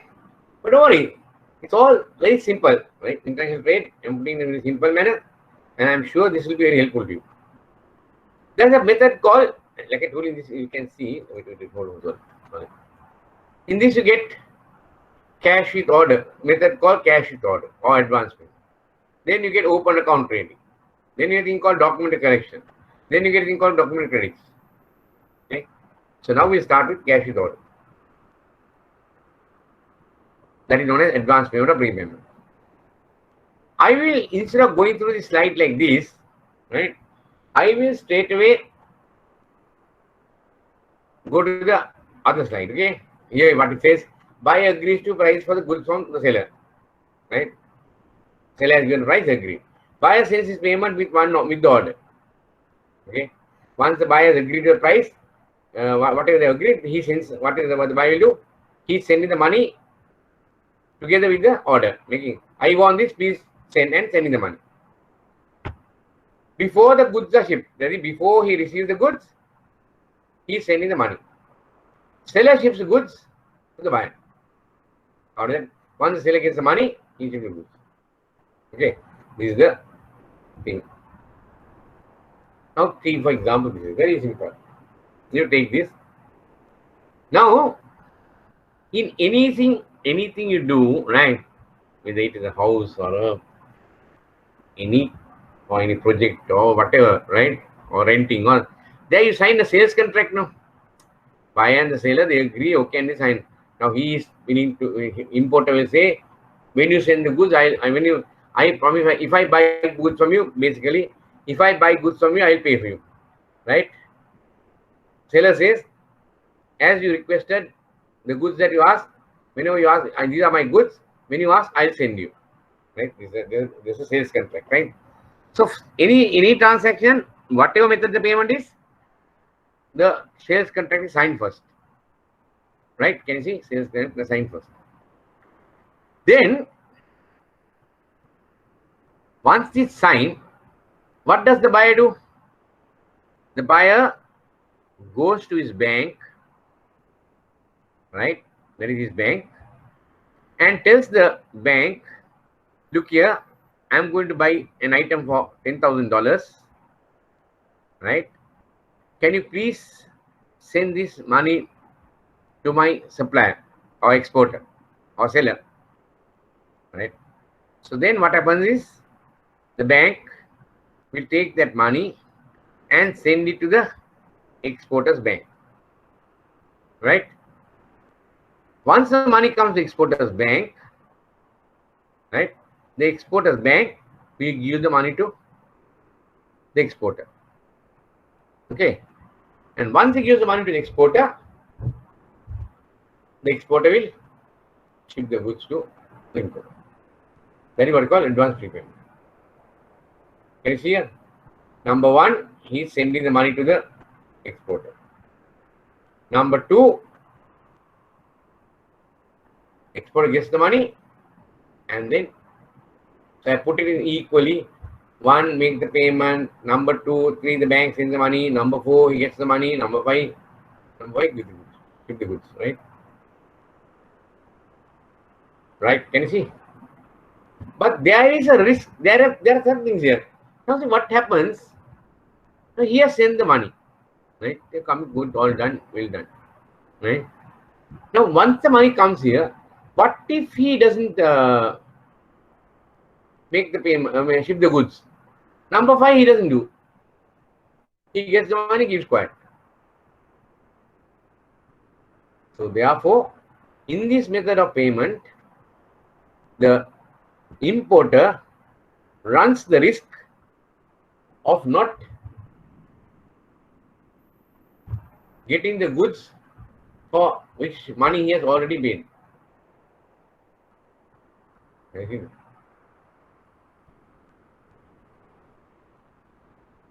So this he runs the risk. You understand? Now if he sends the goods money, right? He comes and gives rupees, and the bank sends the dollars. We say $100,000. He won't have dollars now. So he'll come and give $100,000 equivalent of rupees to his bank. So his bank will calculate and see what is the conversion rate and see that they will get the correct amount of rupees from him, right? Okay, and then we say if 200, he might come to 20 million, and then they will send $100,000. They send it to his bank and get it. Right. Now, in this scenario, what is the risk? He has sent the money, but the risk he takes is this part might not happen. Goods may not be shipped by the exporter. Can you see? He might not ship the goods. So he runs the risk. Is that the only risk? Look here. Now he gave rupees, right? He gave 20 million. Okay. Now what did the bank do? Bank sent $100,000. That means from the reserves of the Sri Lankan foreign currency, whatever dollars that we had, because this customer wanted to import something for $100,000, he didn't have dollars, he gave in rupees. From the pocket of the Sri Lankan, all the banks have dollars, all those dollars are Sri Lankan dollars, right? The Sri Lanka reserve is all connecting all the dollars that everybody holds. By the bank sending $100,000, what happened? Our Sri Lankan reserves went down by $100,000. Why? Money was sent out. So if $1 million Sri Lankan reserves are dollars, now 100,000 gone off, we have only 900,000. If he ships the goods and the importer gets it, then that is can be squared. We send dollars, we got goods, right? Okay. So value for value, that is okay. Transaction fine. But if the exporter does not ship, he loses 20 million rupees, okay? And not only he, the country loses $100,000. See, technically, because of this, right? Because of this, to control this and to facilitate trade, the regulation says you cannot send money in advance to buy goods for more than $50,000. This way of paying the exporter first and getting goods is restricted to $50,000. He can afford. He has enough money. He has enough rupees. But the country, what is risk? Here is $100,000. If you allow $100,000, country is taking $100,000 risk. But after looking at all the transactions and things like that, the way the trend is, the regulation says, okay, $50,000 you can send it, right? That's how the regulation is. Okay, that's what regulation. So at least you're controlling it, right? Loss means okay, country lost $50,000, not $100,000. But if you want to send more than that, there are methods called a way of guarantee that you have to give a guarantee and think the guarantee has to be all that. There is a system how to send. If the item is over $50,000, they call for a guarantee from the exporter, saying that the exporter has to give a guarantee to the importer, saying that you are asking for $100,000, right? Right. I will send, give me a guarantee to your bank. You say his bank gives a guarantee. His bank gives a guarantee straight to the importer. Then importer sends the $100,000. And if the exporter does not ship the goods, the importer will claim from this bank the $100,000. That's the second part. But basically, without anything, if you want to send, it's only $50,000 the limit. So it's not the regulation that, you know, in over the recent times, so many regulations are coming, so many changes are coming to the central bank regulations, depending on the situation as we are in at the moment, not only we, the whole world. So time to time it changes, right? So I can't keep updating all of that. That's not required really. But I'll just tell you based on the international trade side of it, what happens. So here the risk is in advance payment, the importer pays the money first, and then the exporter ships the goods. And the risk that the importer runs is he can pay the money and maybe the exporter will not ship the goods, right? That is one. So we are out of 4 payment methods. We have finished one, okay? Now come to see open account. Open account is opposite of prepayment. Normally used for, unless you are very regular, you will not do it. I'll go back straight to the presentation as this. Here in open account, what happens is the sales contract is signed, right? Like I said, for anything, right? But here, if you remember in the last slide, this was number 5. Here, first the exporter will ship the goods, right, to the importer, right? Once he ships the goods, importer gets the goods, then the importer will make the payment, right? Once the importer gets the goods, here he will make the payment. So what is the position of the importer here? The importer here is secured, no? He makes payment only once he gets the goods. Otherwise, he's not going to make payment. But on the other hand, what happens to the exporter? He might get the goods and nothing of this will happen. Number 3, number 4, number 5, nothing happens. Only this part. He will go, he keep quiet. 3, 4, 5, nothing is happening. He's not going and giving money. So risk is on the exporter. Get the point? Now the risk is on the exporter. Because here he has parted with the goods, and if the importer does not pay, then he is going to be in trouble. So don't you think Now, you see, so what happens here? If he doesn't pay, right, he says 20 million, right? And the country has not sent the $100,000. Not sent, he not done that, right? Country has saved $100,000. And the country has got goods worth of $100,000. Money also has not gone, goods also have come. So the importer and the country up on the deal. Isn't it? Goods came, importer did not pay, therefore no foreign currency went out of the country. Country gained, importer did not spend anything, got 20 million worth of goods. Oh, all fine. Real Christmas, right? Enjoyment. Is that correct? No, that's not correct. Right?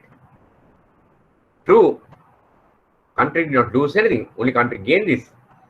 But what happens is, when nothing like that occurs, right, our reputation internationally goes for a 6.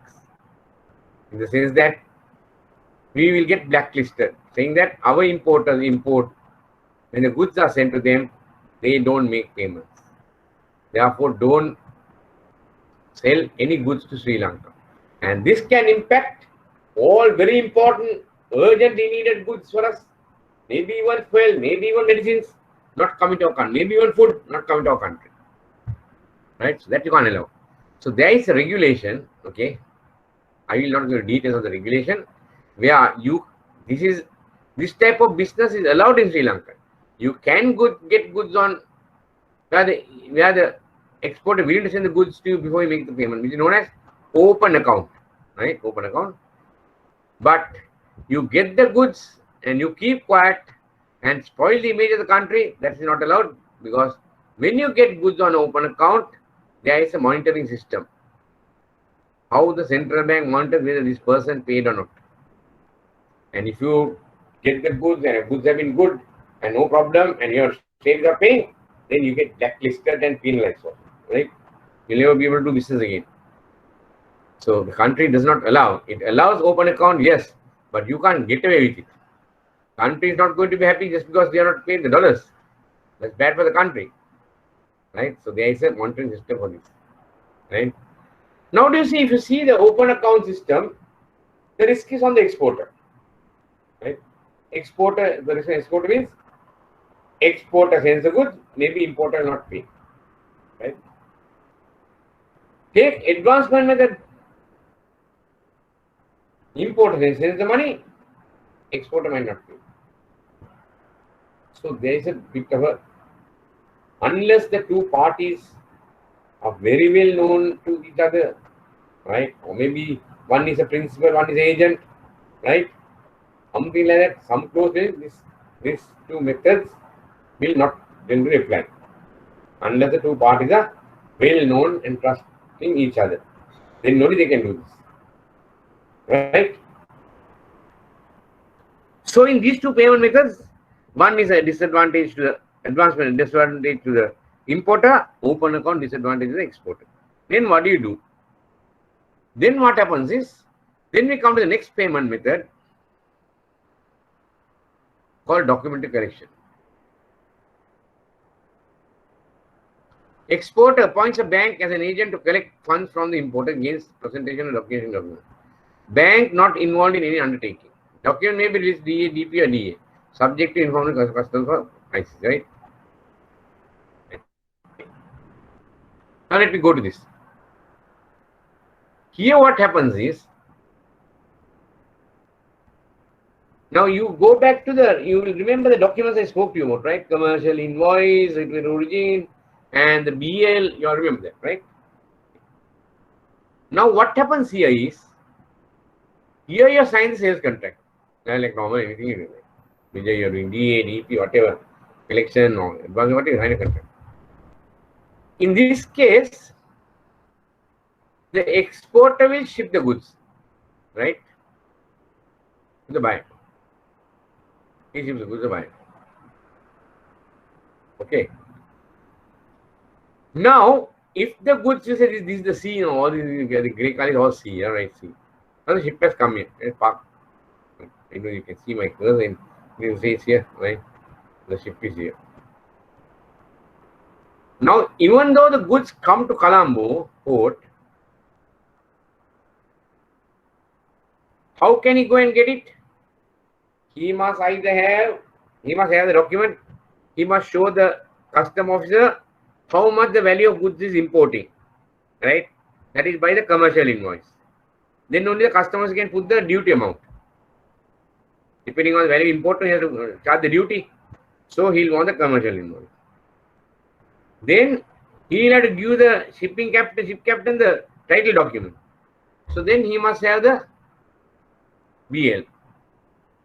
Right. And then to show that it has come from a country that is permitted into Sri Lanka, he'll have to have a certificate of origin. Right. Okay. Now here, let me go here, right? In open account, once he ships the goods, what the exporter does in open account, that commercial invoice, that BL, that certificate of origin, he sends it direct to the importer by mail, by courier, whatever, it comes straight to him. Now he has all three documents: the commercial invoice, certificate of origin, and the BL. He has to only go to the port, show those three, give the BL to the captain, take the goods, when coming, see the customs officer, showing the, pay the duty, whatever duty, show that the goods are from a country that Sri Lanka will permit, and then bring the goods out. Right? Okay. That's how it's done. But so what happens? He has shipped the goods and sent the required documents direct. I don't know if you can see my cursor moving. Anyway, right? Comes to the importer. Right? Once he comes to importer goes and clears nothing. After that, he has got the goods and he can stay without paying. Now, what happens in collection? In collection, what happens is, okay, he has shipped the goods. The goods have come to Colombo, right? But the difference here is, can you remember the BL, certificate of origin, and he does not send it direct to him. What he does is, through his bankers, the exporter, his bankers, he will send it to the importer's bank. To the importer's bank. Okay. Right? After sending to the importer's bank, he will tell in that according to instructions of the exporter, the exporter's bank will give instructions to the importer's bank. Look here, these documents has certificate of origin, we have enclosed certificate of origin, commercial invoice, BL. Please give these documents to Pereira and Company, right? Against payment of $100,000. Only if they pay $100,000, give the document to them. So when the documents comes to the importer's bank, right? Comes to importer's bank, the importer's bank will inform Pereira and Company. Mr. Pereira and Company, here this is a document come for you, $100,000. You have to pay $100,000, come and take it. So what Mr. Pereira will do is, he'll come to the bank, pay the $100,000 in rupees and whatever it is in bank is in dollars, pay the amount, take the documents, and go and clear the goods. Right? At the same time, what the importer's bank will do, they'll deduct what is charges there and send the money to the exporter. In this method, importer won't get the documents like the open account direct. He has to come to the bank, pay the money, and then only get the documents. So then when he pays, he gets the documents, He goes and clears the goods, and the importer's bank will send the money to the exporter. You see? So in this arrangement, the risk of course, it's not advance payment, money is not sent by the importer, that's not there. Unlike the open account, the importer cannot get the documents to clear the goods until he makes the payment to the exporter through his bank. Right? Is that right? That is the point there. So this is what you call document collection. Okay. Now, in document collection, you get this thing called DP and DA. Documents against payment and documents against acceptance. I'll touch on that also. In that one, what happens is, when you say documents against payment, the Pereira and company cannot take the documents from the bank without making the payment. Only against payment that will Pereira and Sons get the document. They can't take it before that. Okay, they can't take it before that.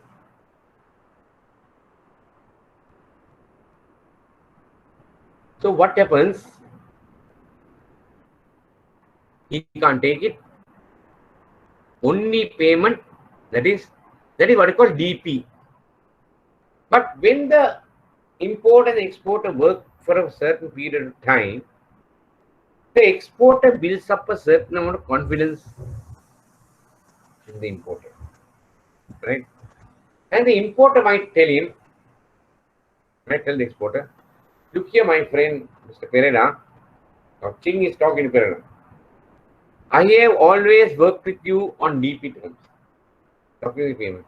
Whenever your goods come, your documents come, I always paid and taken. You can see my past record. But do you know that when I take the documents from you, I pay my money, but I can never sell in the market against cash. I always give them about 60 days credit. It's very difficult for me to handle like this. Well, I can't be finding money every time to pay your bills. I have to give at least 60 days credit to the buyer. He buys, he takes it from me, he sells it and comes and gives the money. So can you please do me help? Now the exporter is thinking.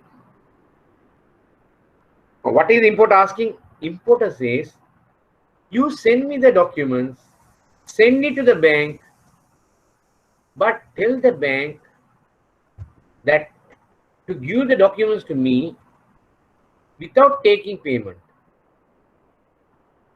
But I will give an undertaking in writing that from the day I take the documents, 90 days from there on or 70 days from there on, I will make the payment to you. Because within 60 days, I will get the payment from my buyers, and then within 10 days, I'll come and put to the bank and send that money to you. That way, it's making my life easy, and I'm also having money to pay you. How the exporter thinks, how can I? This guy is a good guy. He has done. He's always taken my goods, has paid cash, and also now over the years he has built up a supermarket. He's having about, to say, a $10 million market in Sri Lanka. He has built up. Who is Pereira company? Built up 10. He's having sales of 10 million with this guy. He can't say no. He might lose it. So it is okay. Since we had a long relationship, I will agree. So the exporter decides to give the importer credit, right?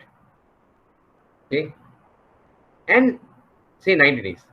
Now the documents come after shipping. Goods are shipped, come here. In this instance, the bank will not ask him for money. They will say, we have got instructions to release these documents to you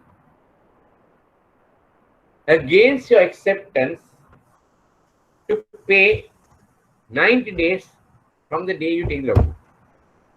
So, Pereira comes to the bank. Okay.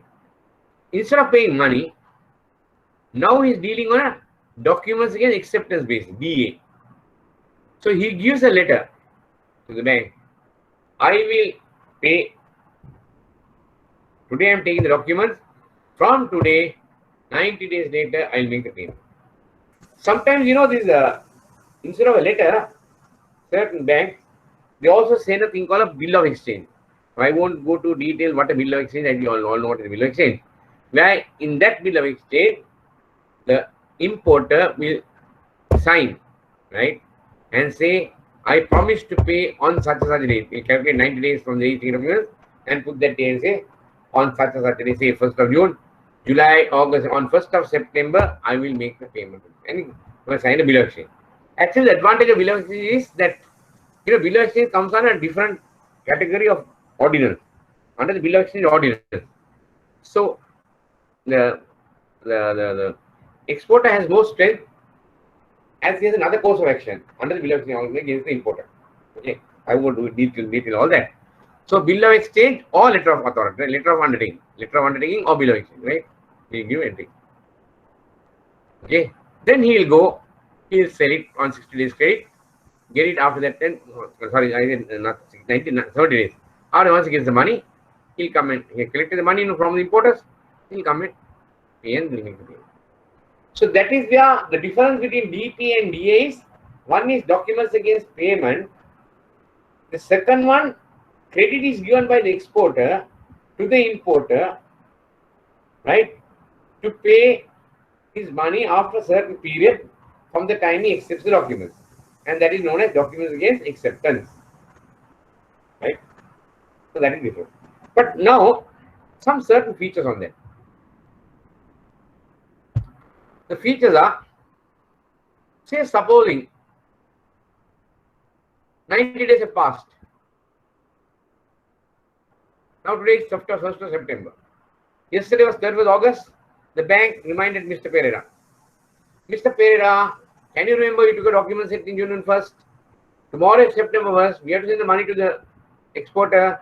We find your account. You don't have money in your account. Can you please fund it? Tomorrow we need the money. Remind. But on 1st of September, Pereira has no money. Right? But the documents are released to the customer by the importer's bank. Right? Importer's bank gave the money. So then importer's bank will find no money on the 1st of September. Now, question arises, if there is no money in the account of the importer, Pereira and company, will the importer's bank be obliged to pay the exporter from their own funds? From the importer's bank's own funds, will they have to pay the exporter? Under collection, documented collections, a DA default, there is no need to pay the money. If the importer defaults, okay, if the importer defaults on that day, this bank, importer's bank, has no obligation. Of course, naturally, the exporter's bank also has no obligation to pay the money to the exporter. Right? They only handle like a middleman, passing messages. No obligation whatsoever from the importer's bank or from the exporter's bank to make the payment. Right? So therefore, in document collection, DA, what you can do is, once he does not pay, right? If he does not pay, the importer's bank will either the bill of exchange that they have in the hand or the letter of undertaking they have in the hand, they might return it to the exporter and say, look here, my friend, I am sending the document to you. The unpaid BL or the unpaid undertaking, right? Here you can give it, you can do what you want. You can take file action where you want. Nothing to do with the banks. Right? Nothing to do with the banks. Banks are not involved in this. They won't get involved. They have nothing to do. Right? That is the collection. Okay. Here, exporter in a DA document, if the importer does not pay, then the banks are not obliged to pay. Now, in a DP document, I think by my saying this, you feel comfortable with the DP document, right? You are happy. DP right? No. Now, look here. In a DP document, no. DP document comes here. Hurry. Now DP. Right? Importer says, bank informs importer when document has come and take. Right? So he won't get the BL, he won't get the commercial noise, he won't get the security without paying. Who? The importer. He has to pay. What is the risk to the exporter in a DP? He gets the money, only the importer can get the document, only pays. Is there a risk? Yes. There is a major risk in that. Supposing, now see this, what has he done? He wanted some, we'll say, hardware, right? Okay. He has manufactured, put up a storehouse, bought the raw material, converted screwdrivers, hammers, memories, then whatever, electrical meters, testers, everything manufactured, spent all the money, right? And then what he did, he loaded them into his trucks, and we'll say the port from his house about 300 kilometers to the port. He paid the transport, took it into the port, put it in the ship, right? And then paid the cost, whatever cost he has to pay to carry the goods to, like a bus fare, to pay, carry the goods to Sri Lanka. He paid the shipping company also. He paid the money for that also. And then the ship came to Colombo. Now the ship has sailed already, and now it is in Colombo. But now the exporter has goods also with him. Goods have gone to Colombo. And now he's sending the documents. What documents? DP. It's coming down. It comes to the importer's bank. Once it comes to the importer's bank, now document comes, right? Right. Now document comes to the importer's bank. Now the bank is informing Mr. Pereira, Chairman Pereira and Company, $100,000 for what China Mr. Ching goods. He has sent you goods for $100,000 from China. Documents against payment. Please come and take this. Right. What Mr. Pereira will tell, if not will tell, Mr. Pereira can tell. What Mr. Pereira can tell is, look here, Mr. Bank Manager, I know he has sent you, he has informed me also, but you know, now I have changed my business to garments. I am not dealing anymore in hardware. I have diversified. I am going not diversified. I give up hardware and I moved to garments. Right? So I don't need that. So you have the BL, you have the origin, you have the commercial, you give it. And tell Mr. Ching, thank you very much for shipping. Now what happens to Ching? What happens to Ching? He has spent all the money and manufactured. Right? Bought the raw material, pay the laborers, pay the warehouse, pay the ship, pay the trucks, all that done. And now the goods also not with him, they come to Sri Lanka. And now when he sends the documents to the importer's bank, right? He says, Sarah says, no, I don't want. No, it's not correct, no, in bank. No. Please understand, I am a very good man. I am not like open account where I take the BA, take the certificate origin, take the commission, go and clear the goods, keep it for myself and not pay. No, I am not doing anything like that. I am just saying I won't take the goods, right? I won't take the BL. I don't need. I don't want his goods. Neither will I make any payment. So then what happens? Will the exporter get the money?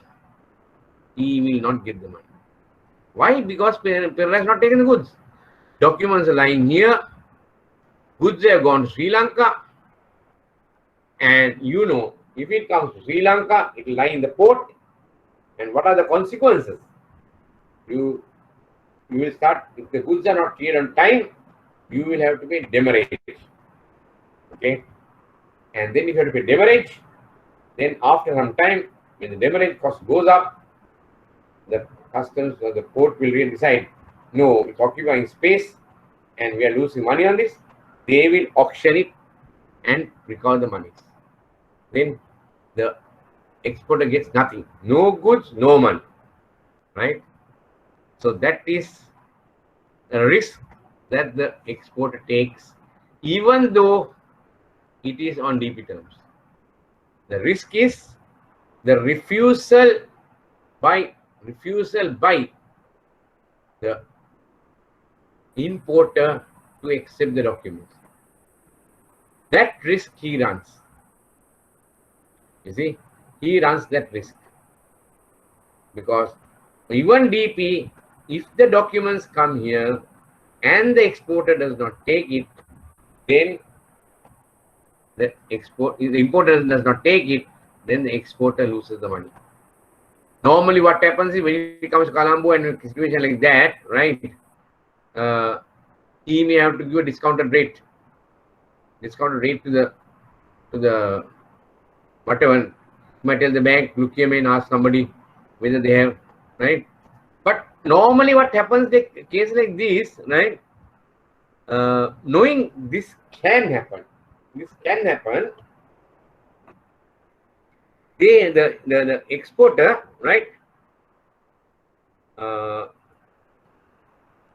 the exporter has in that covering schedule that is sent to the importer's bank, they will put a clause, in case by any chance, if the importer refuses to accept the goods and says he doesn't want it or rejects the documents, right, please contact our local agent.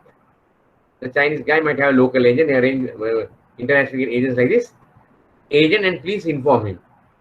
So in that one, what happens, the importer's bank will inform the local agent and tell him, look here, this goods they not complied with, are not accepted by the importer, and now I am told to refer to you, right? Of course, when the exporter tells to refer to, say, Silva and Company, it must also say what to do. Inform Silva and Company do what, right? It must either say you can give the goods to Silva and Company, he will sell and send it to us, or it might tell Silva to find a buyer not less than 50% of the goods, right? Don't give anything. Silva can't sell for anything less than 50%. He must find a buyer 50%, or say the goods can be kept and say if you can give 10% discount, sell it. So whatever is said and done, when you put the name of the person to whom the exporter representative in that document, they have to tell what powers he has to do, what he has to do. Other bank can understand, importer bank not know what to do, just call and tell him what to do. What? Give him all the goods, so what? You don't know, no instruction. So a person like that who is mentioned in the schedule that is sent to the importer's bank is known as case of need. You see? Case of need. If the principal nominates a representative to act as a case of need, in the event of non-payment, non-acceptance or the collection, the instruction should clearly and fully indicate the powers of such case of need. What I suppose, are you supposed to release goods without any payment? Are you supposed to tell the Silva to bring a buyer not less than 50%? Or can he bring a person with 10% discount? Whatever, right? In the absence of such indication, banks will not accept any instruction. Case of need can't say, no, I spoke to the exporter, he says to give to me for 50% discount. They won't listen. Bank won't listen. Importer bank will know. You will take 50%, but you will tell your exporter to tell us that if you bring a buyer for 50% of the price paid.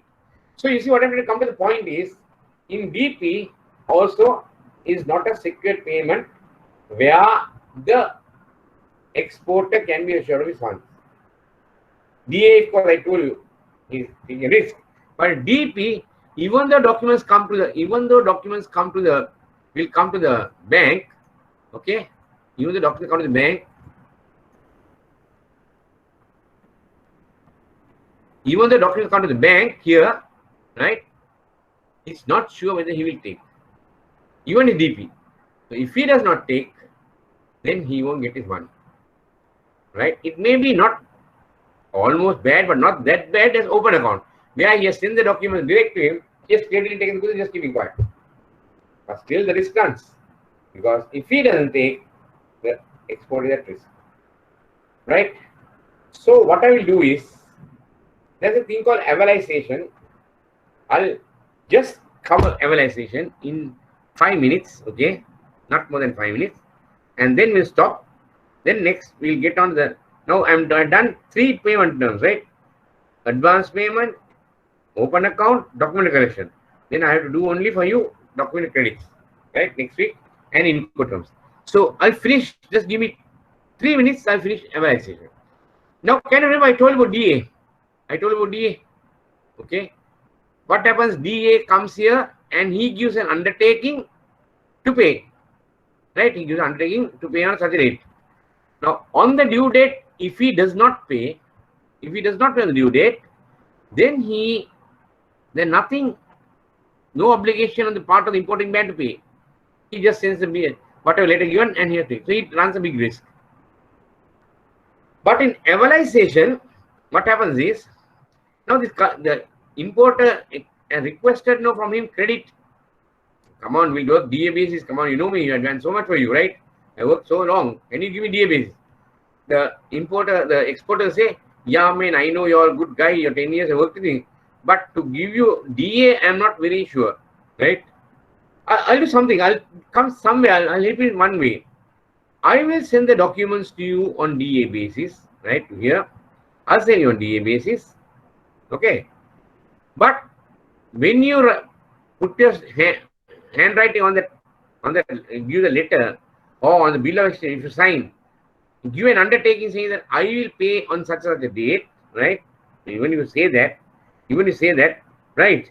I want your bank to counter stamp them and say, if my importer who will pay on such a date does not pay, then we will pay. That means the importer's bank is guaranteeing the payment undertaking of the importer.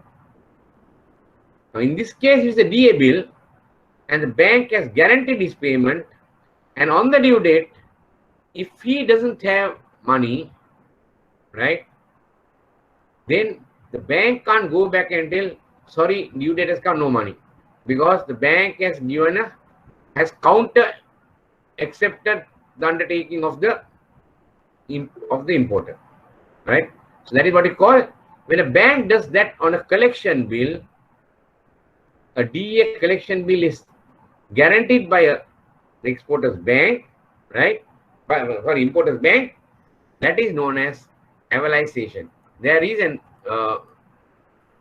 here is what you call payment undertaken by bank in respect of bill of exchange drawn on by giving security drawn. You see, evaluated.